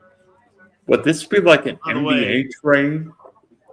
Is there anybody? Is there any what's chance not- it's not New England? Stephon Diggs about to go to jail, right? No. It's a distinct possibility. I'm curious. The child support. I'm really curious to see what we're doing because they don't have the pick in yet. The child support. Uh, Stephon Diggs. Yeah, the Steelers do not have their pick in yet. You got Thieneman, you got McCoy. On the defensive side, you got Boston at receiver. Omar Cooper. Oh man, just don't do something stupid, guys. Even Colton Hood. I wouldn't be mad at that.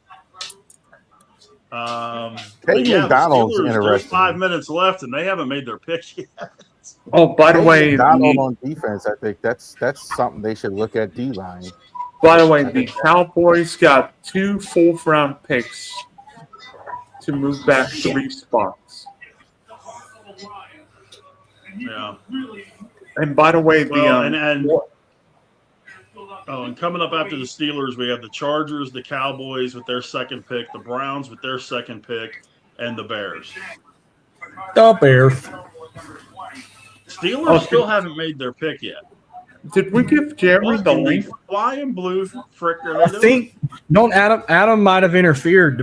Maybe they hold it back because Adam may have broke in and found out who the pick was before the world did. I'm shocked Adam never popped in, Oh, but I'm it's pretty in. sure it's loud and crowded over there. I feel like it's New Year's Rockin' Eve in Pittsburgh. If you're stuck in the middle of all that, you better be wearing a diaper if you got to go to the bathroom. So he went. Oh, you're there with 800. You're there with 800,000 to your closest friends. So he went to the draft party then. I bet how much. Yeah. I wonder how much a beer costs at a draft party. Take wild guess. What, like $17? How much is your car worth? No, a beer worth at a draft party. That's what I'm saying. How much is your car worth? About $11. About $11. Same thing it is at the game. About $11. Probably. All right, the pick is in. Oh, come on, boys.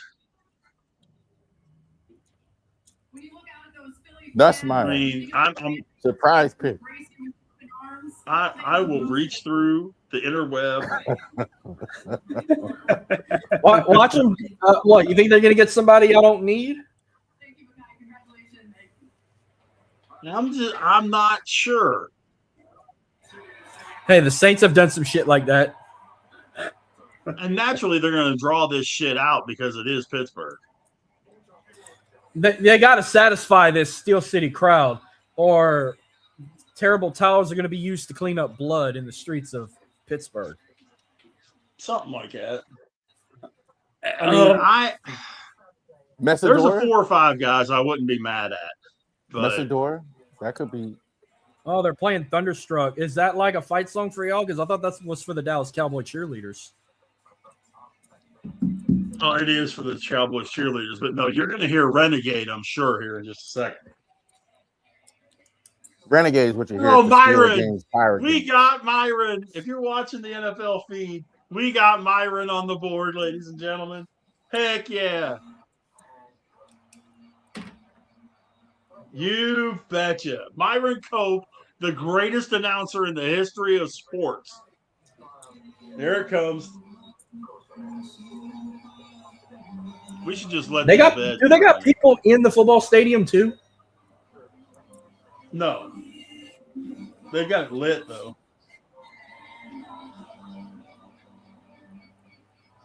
All right. The pick is in. McAfee had a whole show there earlier. Here we today. go. He was on for like Oh 5 yeah, minutes. I'm pretty sure his podcast was. You got it, Marcus? I hear it now. I hear y'all song now. There it is. You want to know what the Saints? You have never lived till you've been in that stadium when that's playing. And as soon as about 30 seconds when it hits and the crowd is going bananas. So that's y'all's hype song. Yes. You know what? I'll tell you first defensive possession. You want to know what the Saints hype song is? It's during kickoff. It's halftime by the Yin Yang Twins. For the Houston Texans, their hype song is Bulls on Parade. Wow. Bulls on Parade is insane too. That's what's his fucking name? Shit. Rage Against the Machine. Yeah, Bulls on Parade by Rage Against the Machine for the Texans, and halftime by the Yin Yang Twins for the Saints. Oh, look at this. They pulling a bunch of people out. I just hate ever seeing terrible towels, though. Their first round picks. I just can't. Ugh. Don't be a hater, Rav. Who's the Hall of Famer? How many you want to talk about? No, who's the one by Goodell wearing the gold jacket? Jerome Bettis. Jerome Bettis. Yeah. My dumbass would have said Hines Ward, but no, I figured that was Jerome Bettis. Jerome Bettis was a good player. By the way, Jerome Bettis was actually a pick of the Los Angeles Rams. They traded him when they drafted Lawrence Phillips. And then Jerome Bettis became the bust in Pittsburgh. Yeah, and the rest was history. Yes, sir. I was mad when the Ravens didn't take Lawrence Phillips. They took Jonathan Ogden instead. Obviously, I was wrong about that. Well, Max Ahinakor, an offensive tackle out of Arizona State. I'm not mad at that. I'm not mad at that. Max Ahinakor, offensive tackle, Arizona State, 6'5", 321, goes to the Steelers. Definitely not mad at that. Big guy, good feet. He will definitely, like you mentioned earlier, Rav, with the Broderick Jones issue, he could definitely fill that role if Jones is unable to play this season. Very happy with that pick. Yes, I would have rather had a receiver, but I fully understand why they did what they did. And I'm not mad at it. Big size. They did get Pittman in the offseason, yes, too. So they'll go with DK Metcalf and all that. You're still waiting on Aaron. Yeah, but Broderick Jones and the issue and all that offensive line, they've been trying a couple years. So, yeah, it makes total sense. As well, you got all that money on defense. That's probably an area where you need to go. Yeah, that's why I say I'm not mad at it. I'm really glad they went where it was a major need. Chargers are up next. Their pick is not in yet, followed by the Cowboys. So, but no, I am definitely pleased with what the Steelers did. So you're satisfied like me and Rav have been so far with our picks. Mm-hmm. Yep. I am happy with that. How long has it been since you were not pleased or satisfied with a first round pick? Me, it's been a couple. I remember trying to think who it was for me. Probably Trevor Penning. For me, it was probably the last, but maybe not. Well, when we drafted Fuaga, I was satisfied because we needed a tackle. When we drafted Kelvin Banks Jr. last year, we needed an offensive lineman. I don't think he was a first-round pick. If Alontae Taylor was a first round, I was kind of a shock there. Like, wasn't pleased about it, but I was kind of shocked. If he was a first-round pick when we drafted him,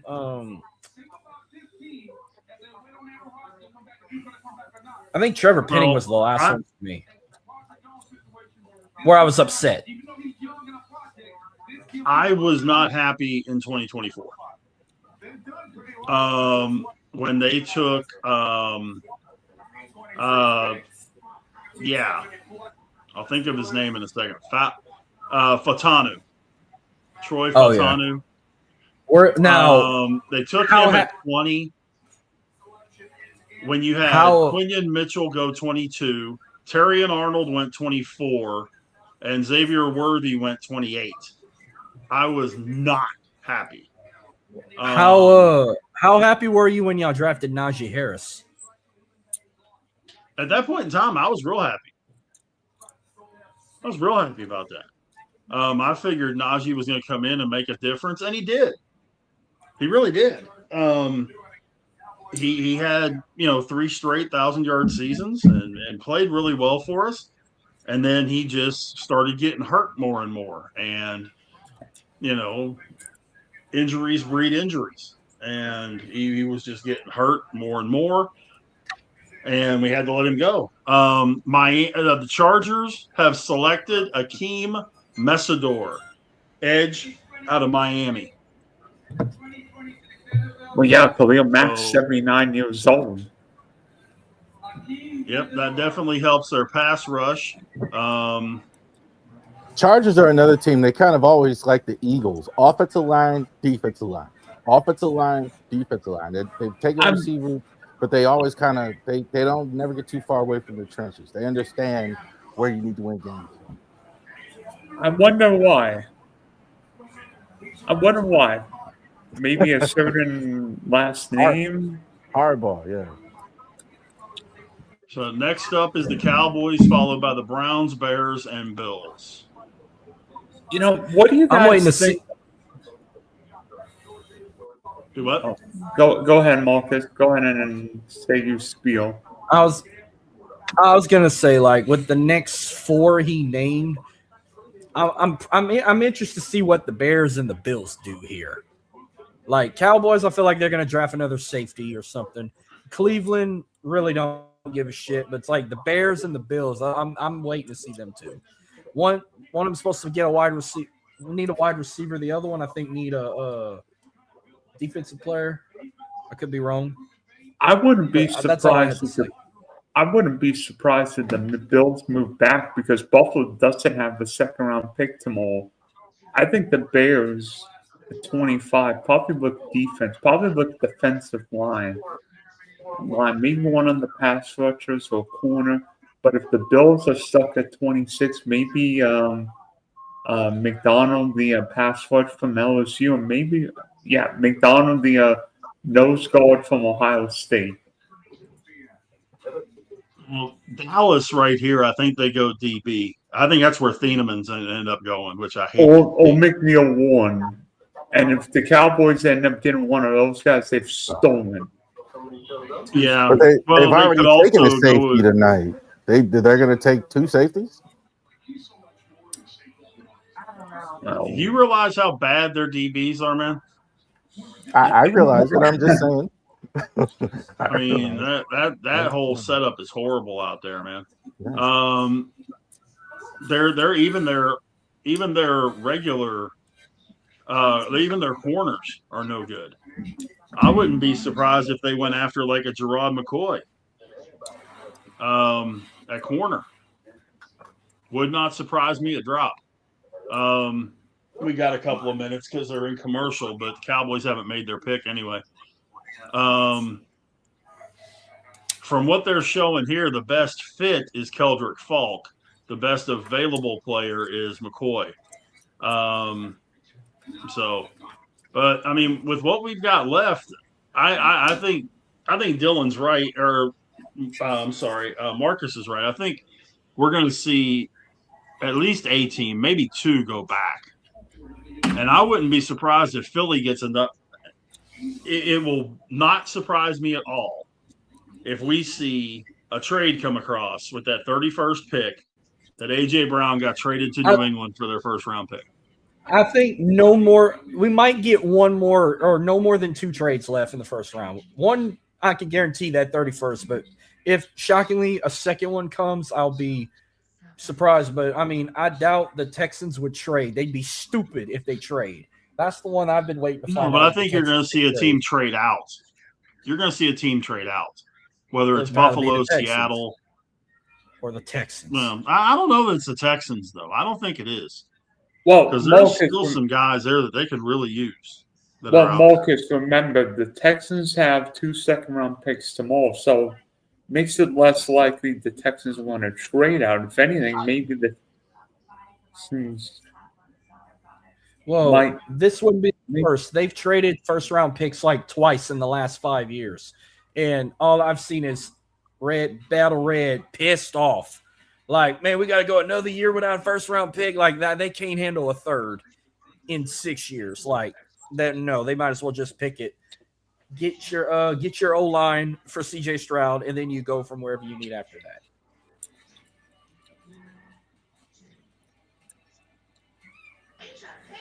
Which I wouldn't be surprised they pick a center. I think they go center or guard. I mean, a lot of your offensive tackles are off the board, but I think they go. I don't think there's a center here like this high, but it is Dallas, so you never know. Dallas. That's true. By the way, shifting gears just a little bit, Evan Carter just hit an inside the park home run for the Rangers. I can't believe the Astros won a series against the Guardians in their situation. They needed that before they go play the damn Yankees this weekend. By the way, Marcus, have you seen the Red Sox pitiful offense this week against the Bronx Bombers? Holy crap. No, I usually watch that rivalry, but I have not watched it yet. But Boston is dog shit. But then again, the Astros couldn't beat the damn Red Sox, which pissed me off. I really don't like any of their offensive players in Boston outside of Roman Anthony. Maybe Jared Duran, but yeah, that. I kind of suspected that would be a problem for the Red Sox. They don't have any offense. They don't have any real firepower with the offense. Damn, they about cleared out. I think they all of that whole back row wanted to see the Steelers pick, and that's all gone now. Neil Cruz hit another home run tonight. By the way, did you guys see how many points Mikal Bridges scored for the Knickerbockers in the ATL? No, but I got the Cowboys pick. Yep, Malachi Lawrence, edge of Central Florida. Malachi Lawrence, edge from Central Florida. Oh, wait, UCF's Big 12 now. Okay. I understand. Not who I was thinking. Now it's the 5th Big 12 guy going. As of right now, the Big 10 is just, as of right now, I think 6 Big 10 guys have been drafted, and half of them is Ohio State.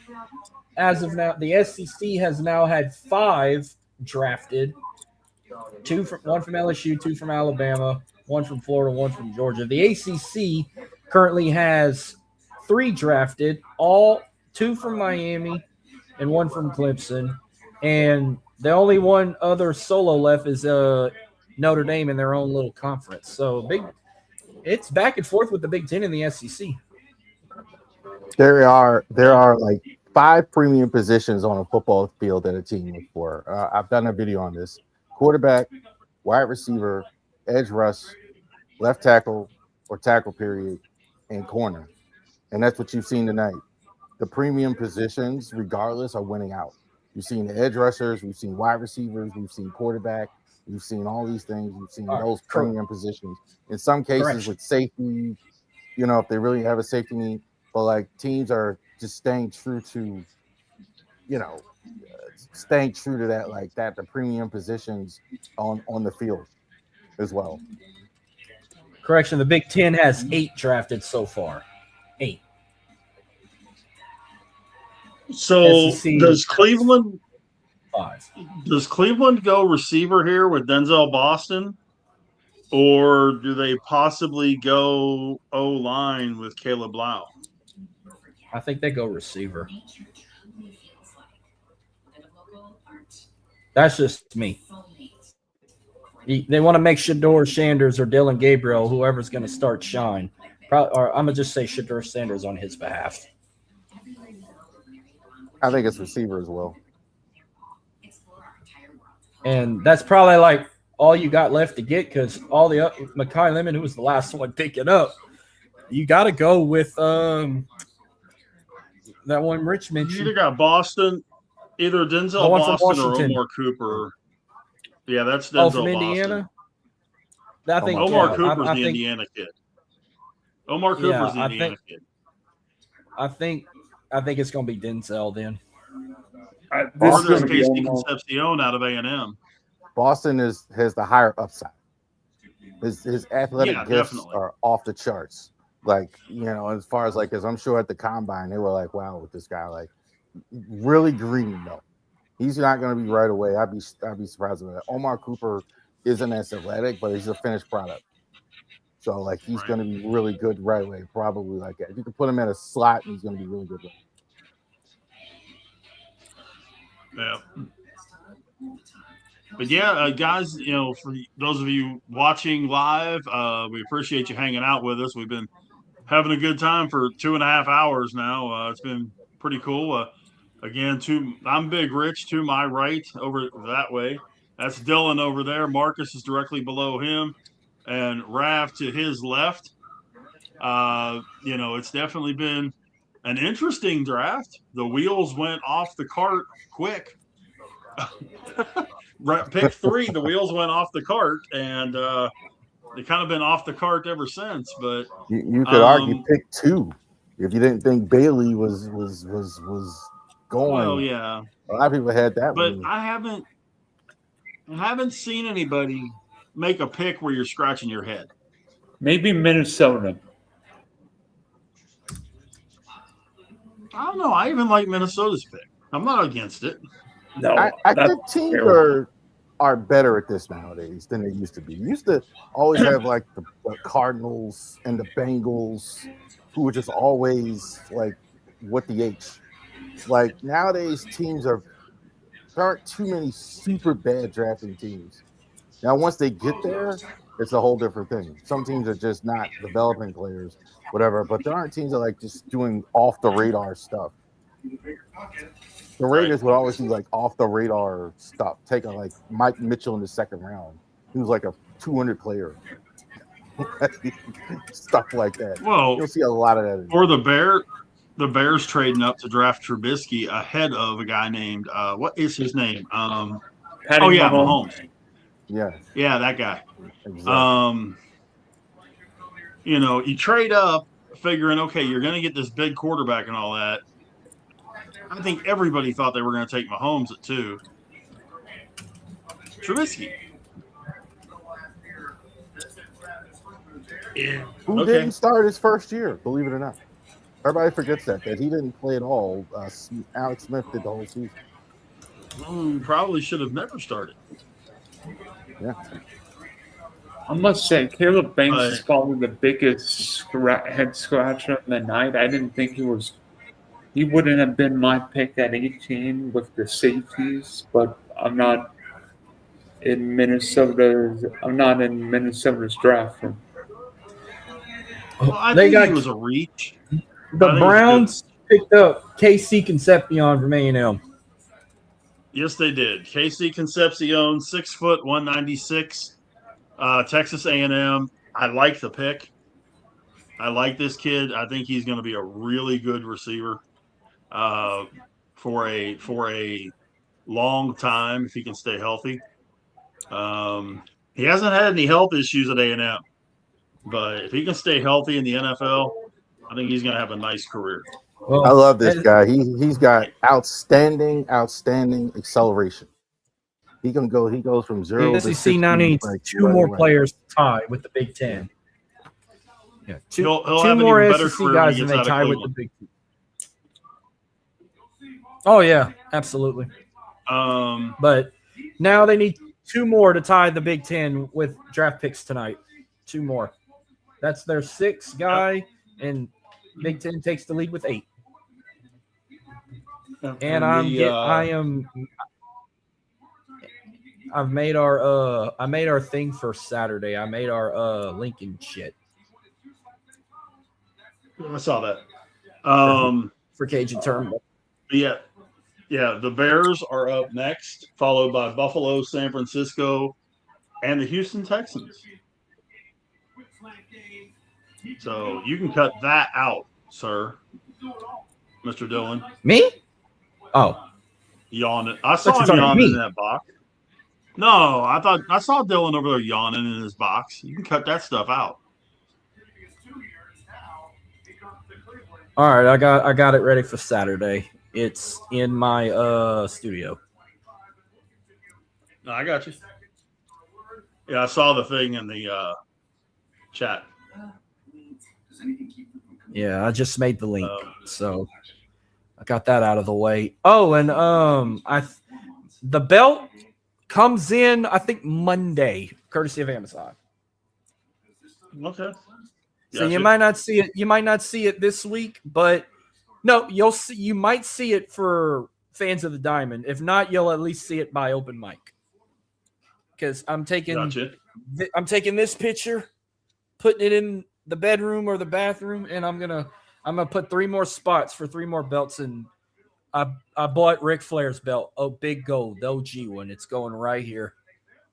And then I need to get Eagle.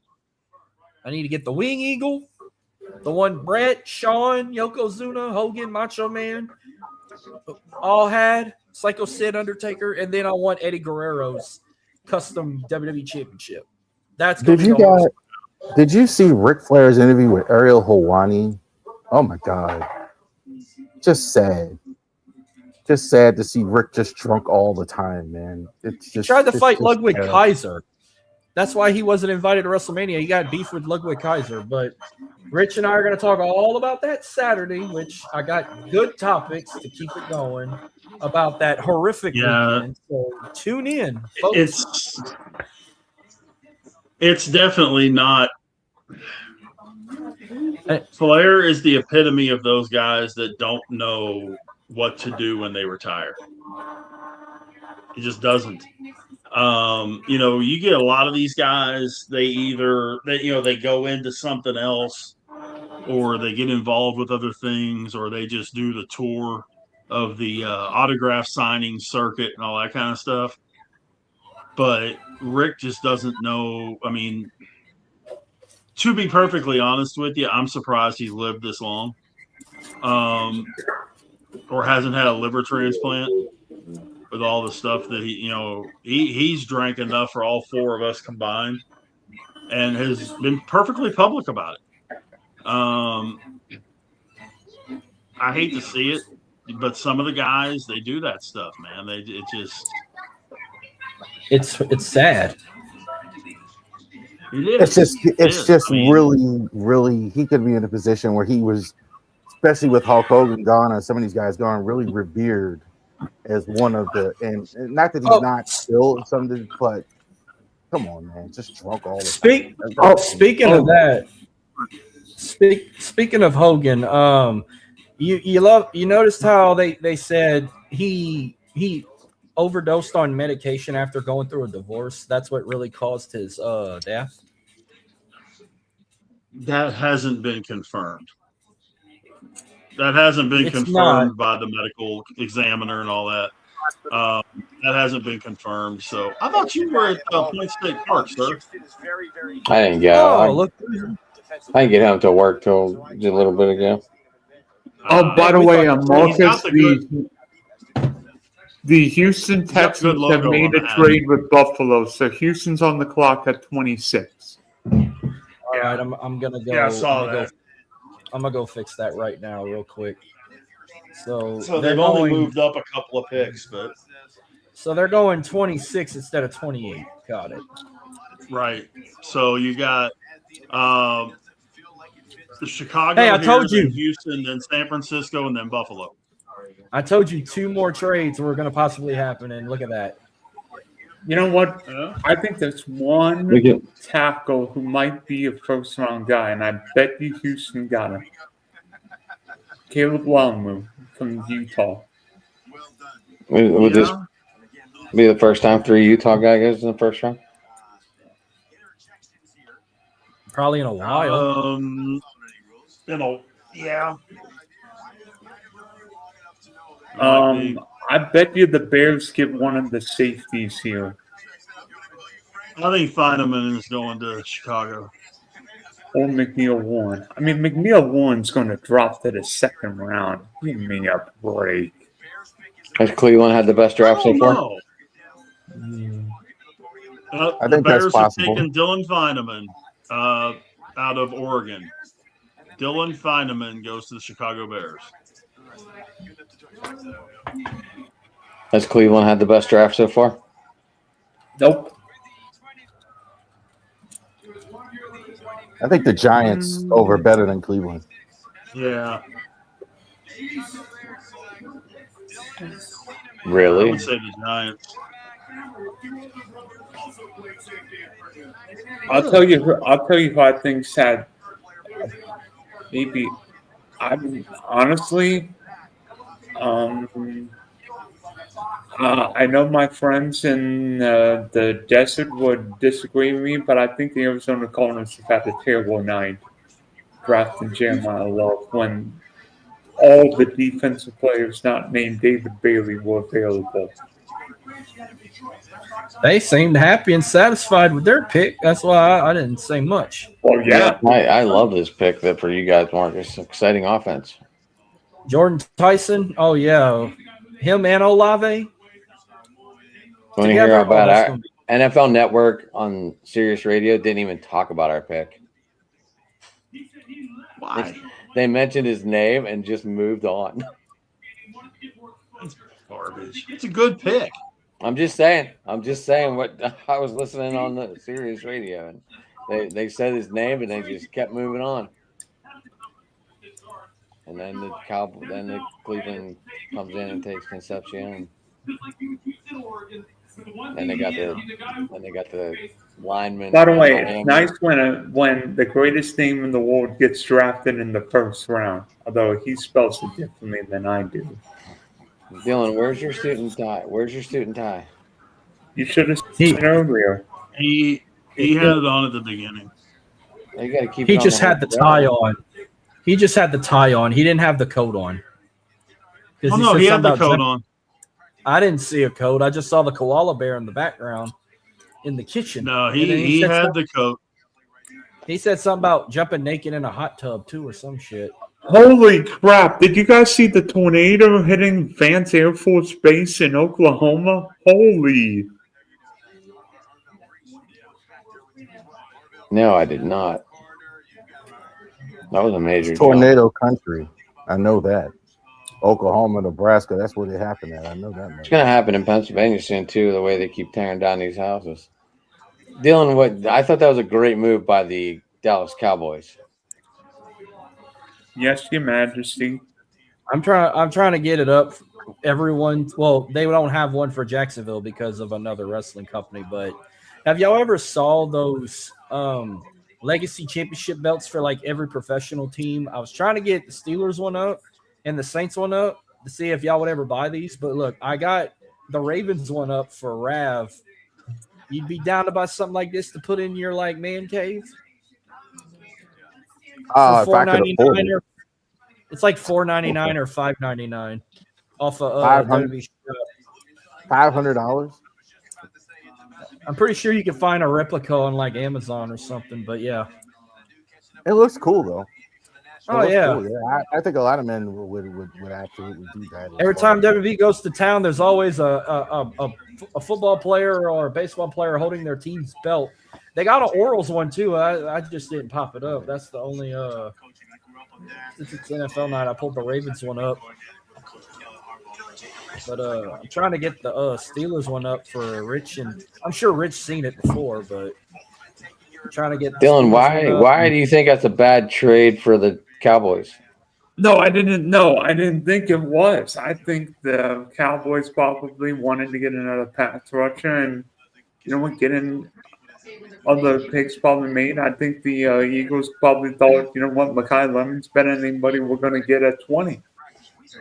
I meant you said they gave up 2 fifth-round picks to move up and take Caleb Downs. Well, that was to get Caleb Downs, but Caleb Downs was worth getting 11. But Caleb Downs better than Miami was gonna take him right there, though. No, I think Miami would have taken the linemen anyway. So not that it matters, but I must say. Oh, by the way, Miami has just moved up to the San Francisco spot. Oh, here we go. Mhm. Texans are up pick. Houston's pick. Care to want to know? No. You want to know? They got a guard from Georgia Tech, Keelan Rutledge. Yep. Keelan Rutledge, 6'4", 316 guard from Georgia Tech. Okay. They say got some protection for CJ. I like it too, whoever said that. What is the split offense defense? It's got to be more offense tonight than defense. It was 15-9 before I logged in on offense versus defense.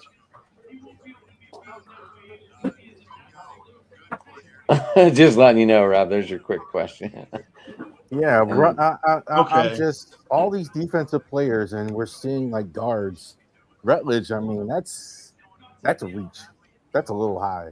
Well, they said once the guard started going, it's like one of those. It's like one of those moves where it's like, oh my gosh, the floodgates just opened. I better go. It's like fantasy football, wide receiver gets picked, and all of a sudden there's 9 wide receivers right off the board like that. You know what I mean? Kickers are like that too in fantasy. All of a sudden, one time, whoever takes a kicker, whoever takes defense, there they go. Usually after it gets past the top 3, though, it's like, okay, wait a minute, I can take someone later now. I think Houston gave up 69 and another pick for 26 and like 90 something.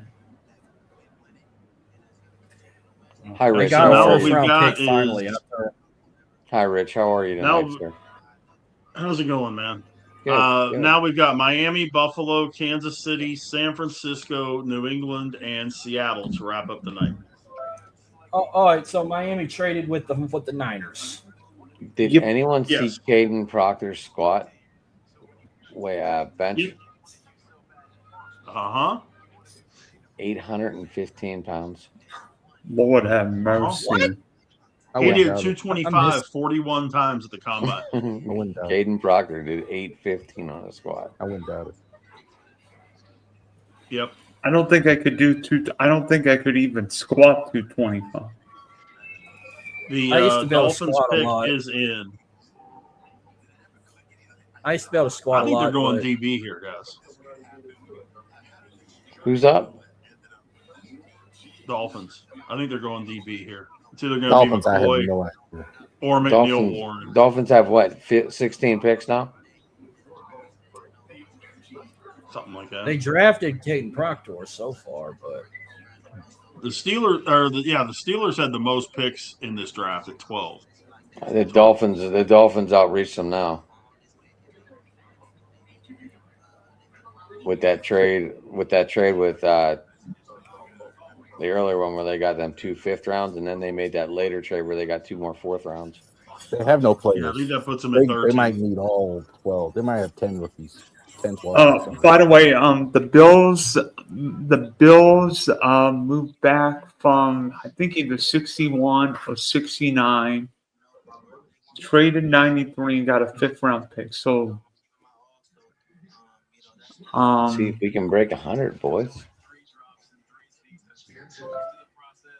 We've been pretty consistent in that 90 range most of the night. Have we? Awesome. Obviously, I just got to the party, Hey, Adam, I've got a question for you. What did you think of the Rams trading Ty Simpson? Because most of X right now is roasting the Rams for not taking Mekhi Lemon or somebody. But, just remember the Rams' only depth chart where it showed we need someone to learn was quarterback. And they called Matthew Stafford earlier in the day and said, "Hey, Matt, we're thinking about taking Simpson at our pick." And he was all for it. He's like, "I will show this kid the ropes." Because you got to remember also in Bama, Ty Simpson kind of ran the same offense as Sean McVay or the Rams in college. So he's like we always say, you want to go to a system where you fit in. And That's true. this is a great move by the Rams. Sean McVay now has a year to get Ty Simpson into the system, learn behind the MVP of Matt Stafford, and it should be good, I think. And here's one And other they better thing. spend their second round pick on a receiver. Here's one other thing to They look better at. spend their second pick on a receiver then. Here's the one thing to look at for the Rams. LA has not drafted a first-round wide receiver. They've gone after second, third-round wide receivers. You think Robert Woods, Puka, Tutu Outlaw. And was this the Rams' pick is first in, quarterback? guys. We got the pick. Chris Johnson, cornerback out of San Diego State. Ooh. Chris Johnson, cornerback out of San Diego State, goes to Miami.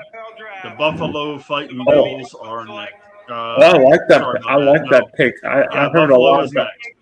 I like that pick. Miami. I heard a lot about Chris Johnson late in the draft process. Miami needs help everywhere. All right. What I was saying was Ty Simpson, I think, was the first quarterback the Rams drafted in 10 years since Jared Goff, right? No, Stetson Bennett. I mean, right. First round, not overall. I was going to say, they took a quarterback, 2 years ago? They took the Georgia kid, right? Yeah, but I'm talking about first round. Yeah. I'm talking about first round. You're right. You're right. Because they've had Stafford for 10 years. Rev, I didn't hear that many boos coming from Pittsburgh for the Baltimore pick, but I did hear a lot of boos for the Cleveland pick. Yeah, because y'all made because Luke missed the field goal. That's why you want. What about the Eagles though? I saw a bunch of boos for the Eagles too. Well, we just don't like Philly, and then they're kicking our ass in the playoffs right now, so we really don't like Philly. Well, I'm sorry, but I think it's a sweep now. I thought y'all had a chance to win Game 3. I think it's over for the Penguins. I still think they come back. I'm not going to lose hope in my team, Marcus. I can't do that. Hey, the Patriots traded up to get the pick from Buffalo, and their pick is in. Buffalo is now gone from 28 to 31. In other words, Buffalo's got the Patriots. Patriots pick is in. Kansas City is on the clock. Don't the Bills always move back on draft night? Seems like recently that's right. Like they seem like they can't. They're picking late one and they try and go to the second round. This is the second time a team got traded in the 28th pick. First it was the Texans to the Bills. Now it's the Patriots. Well, it's to generate more draft capital. Anyone else find it weird that the two in-division teams have done trades today? Giants and Eagles, Dallas and the Eagles, and now the Patriots and the Bills. The selection has been made. The Patriots draft Caleb Lomu, offensive tackle, Utah. Well, you know why? Because they're thinking Kansas City or San Francisco might take him, and Lomu's the last tackle available at this point of the draft. So that's the last true tackle. That's 9 linemen in the first round. Something like that. I'm gonna look it up. Hold on. Yeah. This might be the most ever for linemen in the first round. Well, since what? 2013? Well, they were projecting 10. It should be 11. They were projecting 10. So, so the Chiefs are now on the clock. He's the ninth one. Niners after them. He's the ninth lineman, but he's the fifth or sixth offensive tackle, not including a guard. 1, 2, 3, 4. He's the sixth offensive tackle. He's sixth tackle. 4 picks left in the first round tonight. Chiefs, 49ers, Bills, Seahawks, assuming there aren't any more trades. Hopefully not. So, I'm just thinking.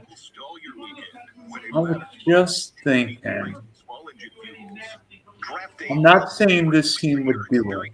I don't think they would. I have a funny feeling there might be a running back taken at 32 if Seattle stays there. Yeah, I could see them taking the other running back from Notre Dame. Darian Price, thank you. That's what I would do. Jadarian Price to at that spot. I can see that. That's really the only thing they need. I can't really think of another spot. What do the Chiefs get at 39? Well, who did the Chiefs get at 29? Because I mean, all the tackles are gone. All the What do you mean? I was feeling the same way. After 40, the body has I think they take Denzel Boston. I think they take Omar Cooper. Warren's on the Oh, board. Keldrick Falk. Yeah, Keldrick Falk is still there. Warren's on the board. They could use that safety too. I think that's something. McNeil Warren is going to drop the second round. And Jamad McCoy is still out there too. Well, McCoy's got the knee. McCoy's got the knee. Text now and we'll include a bottle of Nugenix got the Turbo background? X, our newest, most powerful fat burner ever, absolutely free. Text. I have the draft on, but I don't know. You guys even hear it? Yeah, I can hear it really loud. I can hear somebody. I don't know if it's Marcus or Adam or who it is. I'm on ESPN. I got a damn burger commercial on. I've got an I can elephant. just hear it. I can't hear what it is. I can just hear it. Well, y'all said my volume's been good all night, so it ain't me. Is that it? Yeah, I think that's it. Oh, he got the Um, radio on. But man, I think we're looking at either receiver or DB here, no question, for Kansas City. Would they take Keldrick Falk though to throw the curveball out there? I could see that. I think wideout is probably in league too. Omar Cooper still out there. I think that's a look. Yeah, because I mean the, So two, look, Adam- the two top receivers. The What's two up? top receivers out there right now are Cooper and Boston. And then the two top DBs that are out there are McNeil Warner and McCoy. But then you got Keldrick Falk and Cassius Howell. Both pass rushers are still out there too. And showing my gratitude and then put my faith on display for the young guys as well, so they can fall in love with the Lord just like I have. Jordan, that's awesome, and also this entire process, Pat, back me up. I thought you're the best receiver. Now that I'm thinking about it, some of the injury conversation I didn't really get. would they go DT? Out there and show, hey guys, I'm Probably. ready to go. But I told you this off air. Could they go Peter Woods at defensive tackle? Kansas City? I thought they were going to go O-line, but they could go D-line. You know, Adam, There's any O-line left. Hey, Adam, I think you have the radio on. Thank you. Sorry. Yeah, I think maybe the radio's feeding through. But yeah, I think that we've got Family was happy, started cheering. It was a really cool and special moment. I think all the first round graded offensive linemen are gone. Yeah, Lama was the last one. Who's on the board? Patriots? Chiefs. Kansas City. Chiefs. Patty Mahomes. They're going to go Denzel Boston. I think they So, go. Adam, think they go. I think they, yeah. I took a page out of your book. I made my own background with jerseys like you did. I love it. I love it. It's gorilla tape to my damn clothing rack. I love it. I By was the going way, to ask you, it looks a little different back there. Well, By the I had way- to put my Drew Brees one that I outgrew right here for a home jersey because I always wear home on day one of the white ones day 2, and now that I got an alternate, I'm wearing gold on Saturday. Okay, I'm sorry. Dylan, go ahead. by the way, were you guys dissing me for my koala? I've got like 12 koalas in here, a few more here. Like, if you see my this isn't even my regular setup. I've got my backup, my older laptop, and my camera. I've got like Where I've should've got went like back to Chiefs pick is in. Chiefs pick is in, guys. Peter Woods, defensive tackle, Clemson. Well, but yeah, Not bad. Peter Woods would be this, defensive line. You should have went back to your Duval background.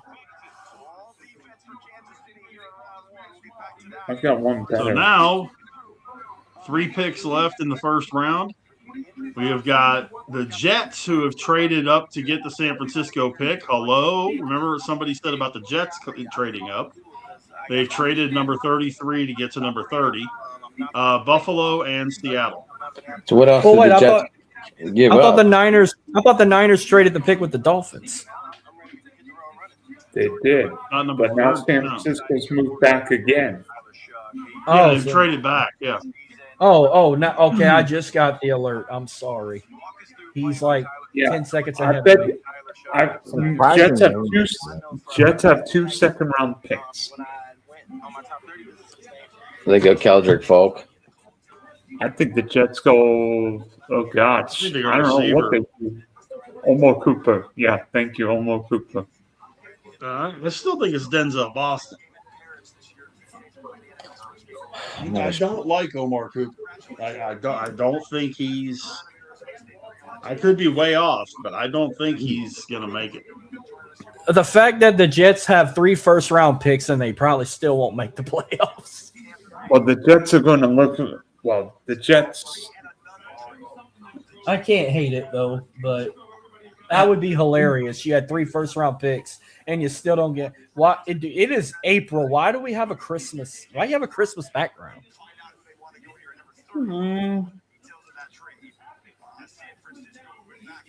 Mansour Delane being the first DB and the first SEC guy for LSU to go still shocks me. And look who just showed in. He went earlier than I thought. Where is Jason at? Jason, Right what here, did guys. do? Hello, Okay, and with that, we're done for the evening. We appreciate everybody. Okay, well, here's my parting What's shot up, for the Jace? night, then, guys. I gotta get your I'm take. up. What do you think of the draft so far? It's been fucking crazy. Jets and I got 3 first-round picks, but what's your take on the draft tonight? I'm not surprised, Marcus. We've had our fair share of surprises, like Miami swapping picks with Dallas, Dallas swapping picks with Philly. I had a feeling that Dallas was going to be doing a lot of shuffling up and down in the first round, and they've done that. Obviously, I was a little bit shocked when the Rams selected Ty Simpson. I said to myself, what a reach, when I texted my buddy who's a huge Rams fan. Go ahead. I hate to interrupt, Jason, but the pick just came in for the Jets. Omar Cooper, wide receiver from Indiana, goes to the Jets at number 30. Number 31, the Buffalo Bills are on the clock. Go ahead, Jay. Sorry. No, that's okay. So, yeah, overall, it's gone pretty much the way I thought. There are some picks that have me scratching my head a little bit, but yeah, it's been a first round that I thought we would get. So it's been fun so far. Well, that's the second Hoosier gone. Omar Cooper. That's a good one for the Jets. Like, I thought Omar Cooper was the pick at 16. I must tell you, I think this pick makes way more sense than Kenyon Sadiq. I mean, I love Sadiq, but that catch they just showed from Penn State still is one of the craziest shits I've seen last season. The I'm catch of the still year, they not called sold it. on these Indiana guys. Yeah. Now their running back is still on the board. Yeah, he won't go till probably late second, early third. Buffalo here, I will be stunned if they don't take either Falk or Howell, one or the other. All right, I gotta Howell say out this. of A&M or Falk out of Auburn. I'm going with Cassius Powell. I'm going McDonald. They're running 3-4. I think the Bills need a nose going. Marcus, someone told me to say Roll Tide tonight, so I'm saying Roll Tide.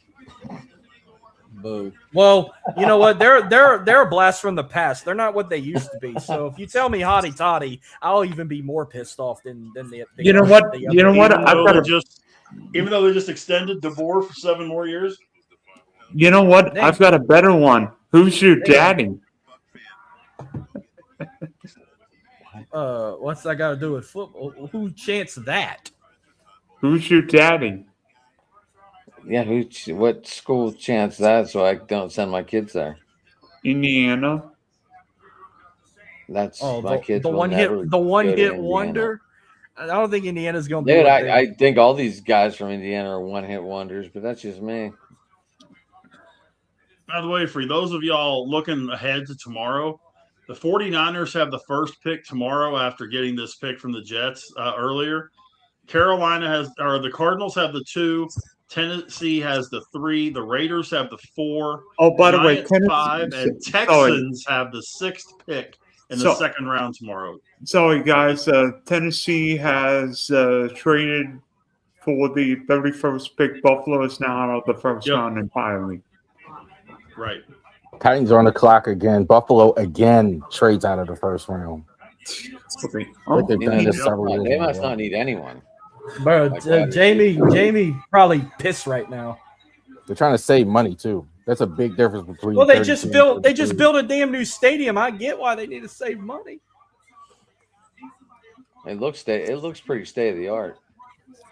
Oh yeah. Well, they're also in a little bit of a cap issue. Every year you've done this now like 3 years. Well, Texas. Well, no, I'm just saying this year. Well, Rich, we got our asses whooped tonight. Yeah. After it was just one of those games. I mean, Carter hits that inside the park shot. O'Neal hit another one though. That top of the foul pole, that was pretty cool. Yeah, that was pretty slick. I've never seen that before. But Tennessee, I think they're going receiver, guys. I really do. Another one to go for Cam I think that's where now Denzel Boston's going to go. It could be the running back too. They passed. They didn't get a chance to take Jeremiah Love. They could take. I think this could be one of the pass rushers. No, they're going offense. They're for Cam Ward. Yeah. They're gonna get. They're gonna get Boston. Watch. They're loading up for Boston. Although I do have to agree, they could use the other kid from Notre Dame. 320,000 people here tonight. The attendance was 320,000. I thought it was more than that. He said the attendance was 300. 300 and something thousand. Keldrick Falk, 320,000 of Auburn, goes to the Titans. That makes sense. There was no traffic almost all the way into town tonight. Everyone was telling me. Because everything was closed down. I saw the traffic report on KDKA this afternoon. Half the streets in Pittsburgh were closed. Well, they you couldn't get in or out. No wonder. Fit 320,000 people down there. They can barely fit 70,000 down there for a Steelers game. I understand. But that's what I'm saying. So the last pick of the first round is now up. The world champion Seattle Seahawks. Is this where we see the running back go, gentlemen? What's up with Charbonnet? Is Charbonnet going to be ready to start the season, or is he going to be out? Questionable. Not to mention, the head coach wants a second back. I guess he's not confident in any of the other ones that are there. And I mean, Charbonnet's not a 3-down back. There's no question about that. I'll tell you what, McNeil Warren falling to the second round is criminal. I mean, even when we did it last year, McNeil Warren's going to be a steal for one of these teams early in the draft. Dylan, you're in a new. Think about this one, Dylan. You've got McNeil Warren, you've got Denzel Boston, you got Brandon Cisse, you got Cassius Howell, Gerard McCoy, and Colton Hood all going to the second round. Marcus, these are a lot of really talented guys that are going to be second round picks. Well, one of them may be out of there. Obviously, yeah, this is it. Did Jordan Tyson and Marcus Was he even on their radar? I mean, he did that pro day must have Yeah. saved his ass. Yeah, he was on their. They had so many people on their radar, but he got talked about like last minute. They really wanted Ruben Bain more. They were wanting more of an edge rusher, but I guess they needed another weapon for Tyler Shuck outside of Chris Olave and them. But now that they got them on that, now that they picked up Jordan Tyson, that offense now, you got the likes of Shuck, Travis Etienne, or HN, Kamara, and Chris Olave, if Kamara's still playing. I mean, they got a decent little lineup there. It's going to be good for the NFC South.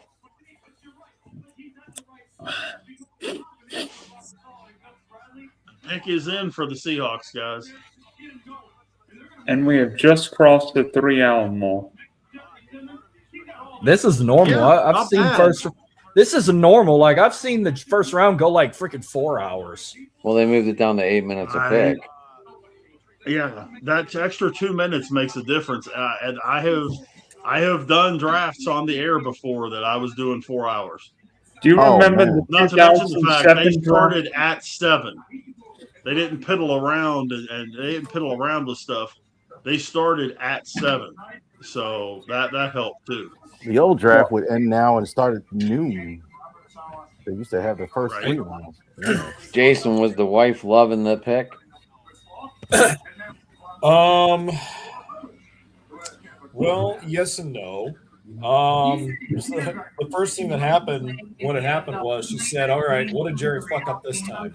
And I said, "Well, I don't know yet." And I told her, actually, this was a good pick for Dallas taking Caleb Downs. I think it was because they obviously they need help in the defensive backfield. And while I thought Jerry was going to be bold to move up to take Jeremiah Love to pair at wide receiver with George Pickens on the franchise tag and CeeDee Lamb, it makes more sense for them taking Caleb Downs. And I think he's the safe pick for Dallas there because Downs has all the raw skills to be a great quarterback. He has the speed. He has the ability to lock down receivers. Really, the only question for him at this point is how fast will he pick up the pro game? So I said to my wife, I said, you know what? This is actually a good pick for Jerry. It's not a scene stealer pick or a star-studded pick like Jerry would go with in the past, getting guys like CeeDee Lamb, getting guys like Ezekiel Elliott. It seems to me like they actually did some scouting this time and drafted based on need rather than star power.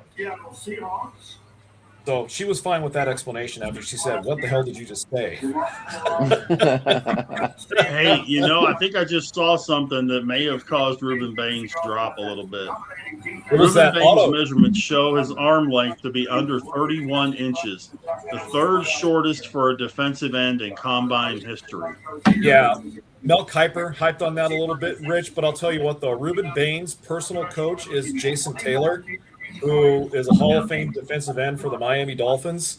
And look, yeah, we know that arm length factors a lot into what those guys do, but this guy's been coached up by Jason Taylor. So I'm willing to go with the coaching over the arm length.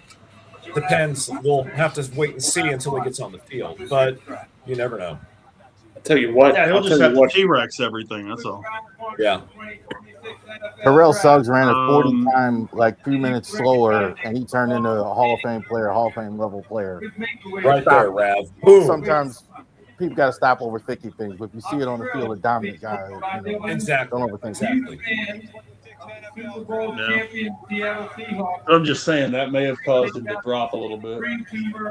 Well, Rich, I think Ruben Bain also had an incident where he got into some kind of a car accident. And even though it was caused by him, even though there wasn't a fatality involved, nor was it DUI, it still kind of rubbed scouts the wrong way because they got scared and used that to kind of judge his character off the field.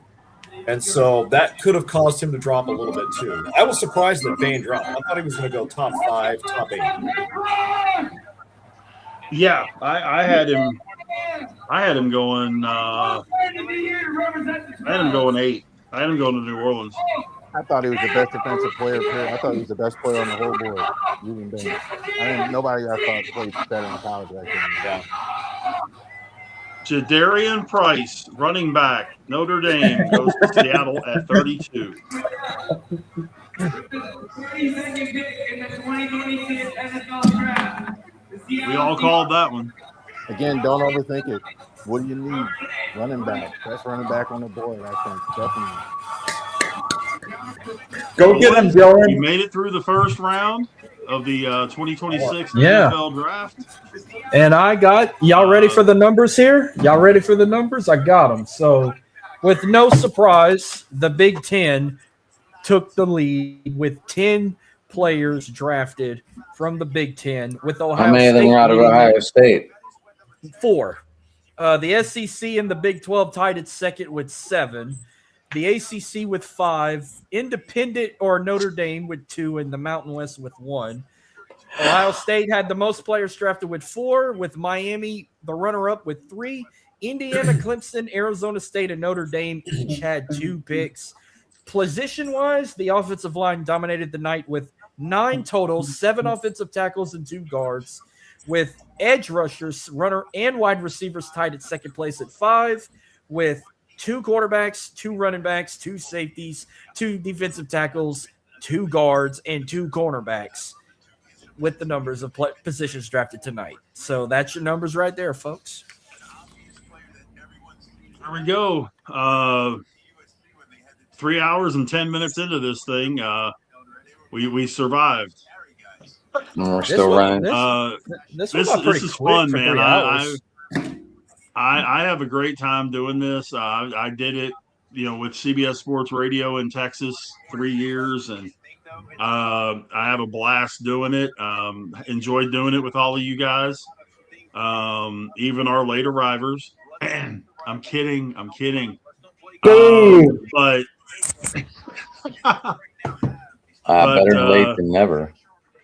Absolutely. Hey, Jace, so what are you looking at tomorrow for your boys? Yeah, good question. So obviously the Green Bay Packers only have a grand total of 8 picks in this entire draft. And so tomorrow obviously will be our first day to draft. There are still some guys left on the board that I'm not surprised didn't go in the first round that I'm looking at. Obviously, Green Bay has a lot of needs on the offensive line, and another guy I'm going to be looking at here for one of our first picks tomorrow is Jennings Dunker, the offensive lineman out of Iowa.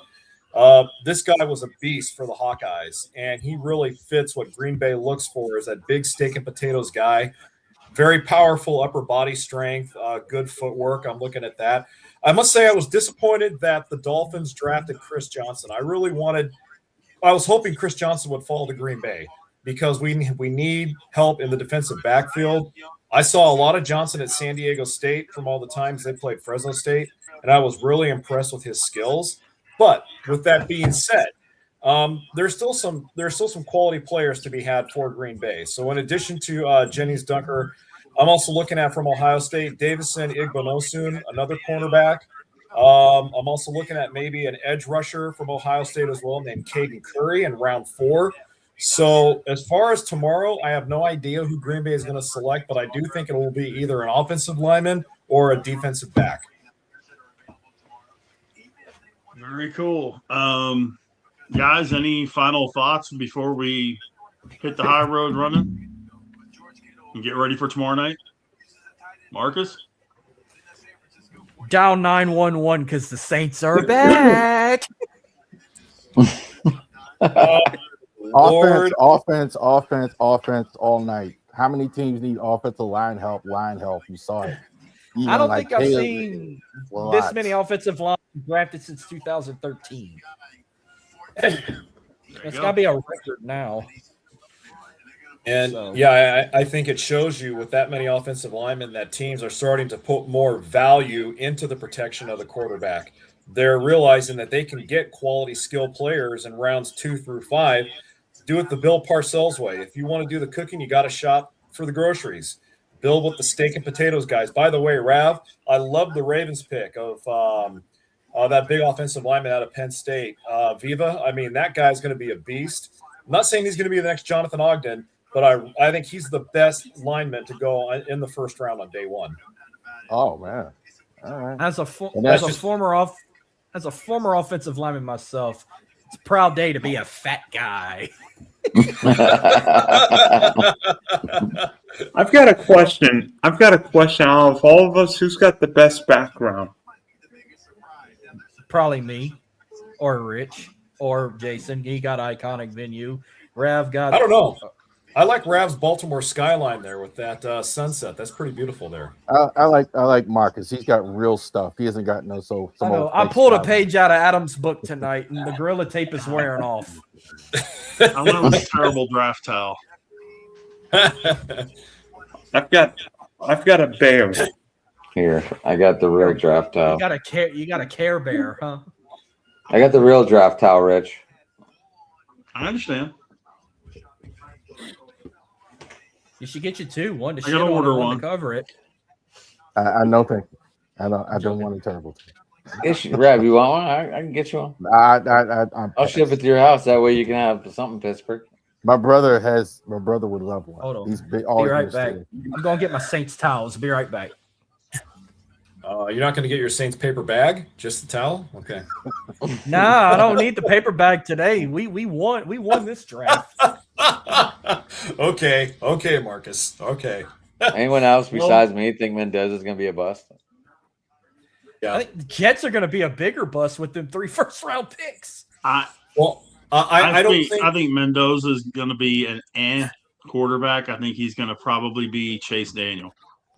I don't think Mendoza is going to be a bust. I think he's going to be one of those guys who really struggles the first 4 or 5 seasons of his career, and then kind of has a solid career towards the middle or the end. But I'm with you, Adam. He has Bring in that lineman team. Hold on. Yeah. Go ahead, Jay. I was just saying, I'm with you, Adam. With Mendoza, he's an impressive young man off the field. He's been saying all the right things. He seems to have a good head on his shoulders, but I mean, he's going to be running for his life in Las Vegas. It's going to be trial by fire with him. So I hope he does well, but I just don't see him turning into the next Daryl LaMonica or Kenny Stabler or any other great Raiders quarterback. It's just, I don't know. Maybe there's something there I'm not seeing. Marcus. Oh, who there? Hello, Mr. Jeremy. Oh, hey, Jeremy. Yeah, I went to the link you sent me, Rich, and there was nothing. That's weird because I sent it to everybody. The link that worked for me was Dylan's for some reason. Because I literally went in there and there was nothing live. You were in your own show. I have no idea. You were in your own show, Jar. Yeah, I did my show. I used the. So, what'd you think of your pick? It's not who I wanted, but it's it is the position I wanted. So I'm not angry. I mean, I could sit here and bitch that we reached a little bit because I believe he was the 38th prospect overall on the ESPN big board. I would have rather have had Monroe Freeling, who went to the Panthers 2 picks later. But overall, you can't gripe because they hit a position of need. Jeremy, I've got a question for you about undrafted. Who's got the best background? Say what? Who's got the best background? On the show right here tonight? Yeah. Rivori Sports. What did you think? I will see you guys later. All right. Good to see you, Charles. All right, Charles. Rag alert. Okay. What did you think of the Rams taking the Alabama quarterback at 13? I laughed because I said, wow, it's Lisa Simpson going to the Rams. That was the biggest stunner of the first round. Ty Simpson could have easily be had either later in the first round or even on day 2. That was the biggest tweet in the first round. We understand that the Rams are going to need someone to succeed Matthew Stafford, but Simpson only has 19 career starts under his belt coming into the NFL. He's going to have to pick up a very complicated offensive system really fast. I don't know. I didn't see it. I didn't see it coming either, but I heard it, and I was like, oh. And then I heard the rumor that we were trading up the first team. Do you know what ruined that? we had the two Caden small Proctor children. going at 12. It was important As to soon as get he it. went, the Lions said, "I'm out," In case it and they took happened. place. All right. Bills were covered. The mortgage was All right, paid. so I got To this. be honest towel- with you, I think the biggest head scratching pick Fast, affordable, might have. I think the two biggest head scratching picks of the night were one, the Jets taking Kenny C. Not that it was a reach, but that the Jets have Mason Taylor. That's an ugly spot. And two, probably Minnesota taking the Florida tackle who might have been available on day 2 with the foot injury. I hate Arizona taking Jeremiah Love. I think that's the worst pick of the night by far. That's For just me. team need, yes, I agree. They needed offensive line, they needed edge, they needed defensive back help and linebacker help. I thought for sure, I was like, whoever doesn't go 2 will go 3. It should have been David Bailey, Avril Reese. That's what I thought immediately when I looked at it. All right, so I got this Kenny Vaccaro towel when we played the Cowboys on Veterans Day here. And then last game I went to, which was the Jets, they had these gold jersey towels since we wore gold that night. So that's mine right there. Nice. Nothing compared to the terrible towel, but that's my 2 Saints ones. I think I that's got countless the best towel in LSU sports ones. right now. What? That's the best towel in sports right now. What are you talking about? Is that a beach towel? Yeah, I had it printed on a beach towel Hell yeah. and then You hung did. it on the You- wall because it makes a good backdrop. You got a hat, a shirt, a beach towel. Do a rag. That way you can wave it. Ink What pen. else you can I got ink pens. do? Buttons next. You can do like pins. Do that. Do keychains. Do I'm getting trying to think what Letterman else. jackets. I'm getting Letterman No. jackets made next. No, I'll tell you what the craziest thing they've ever put our logo on. Back in my old podcast days, they put our logo on a fucking skateboard one time. Yeah, that's pretty crazy. I don't even skateboard. I'm not even. I can't. I'm not even. I'm nowhere near Tony Hawk's level. But yeah, I agree with the Caleb Banks one. I think that was the worst pick of the first round overall.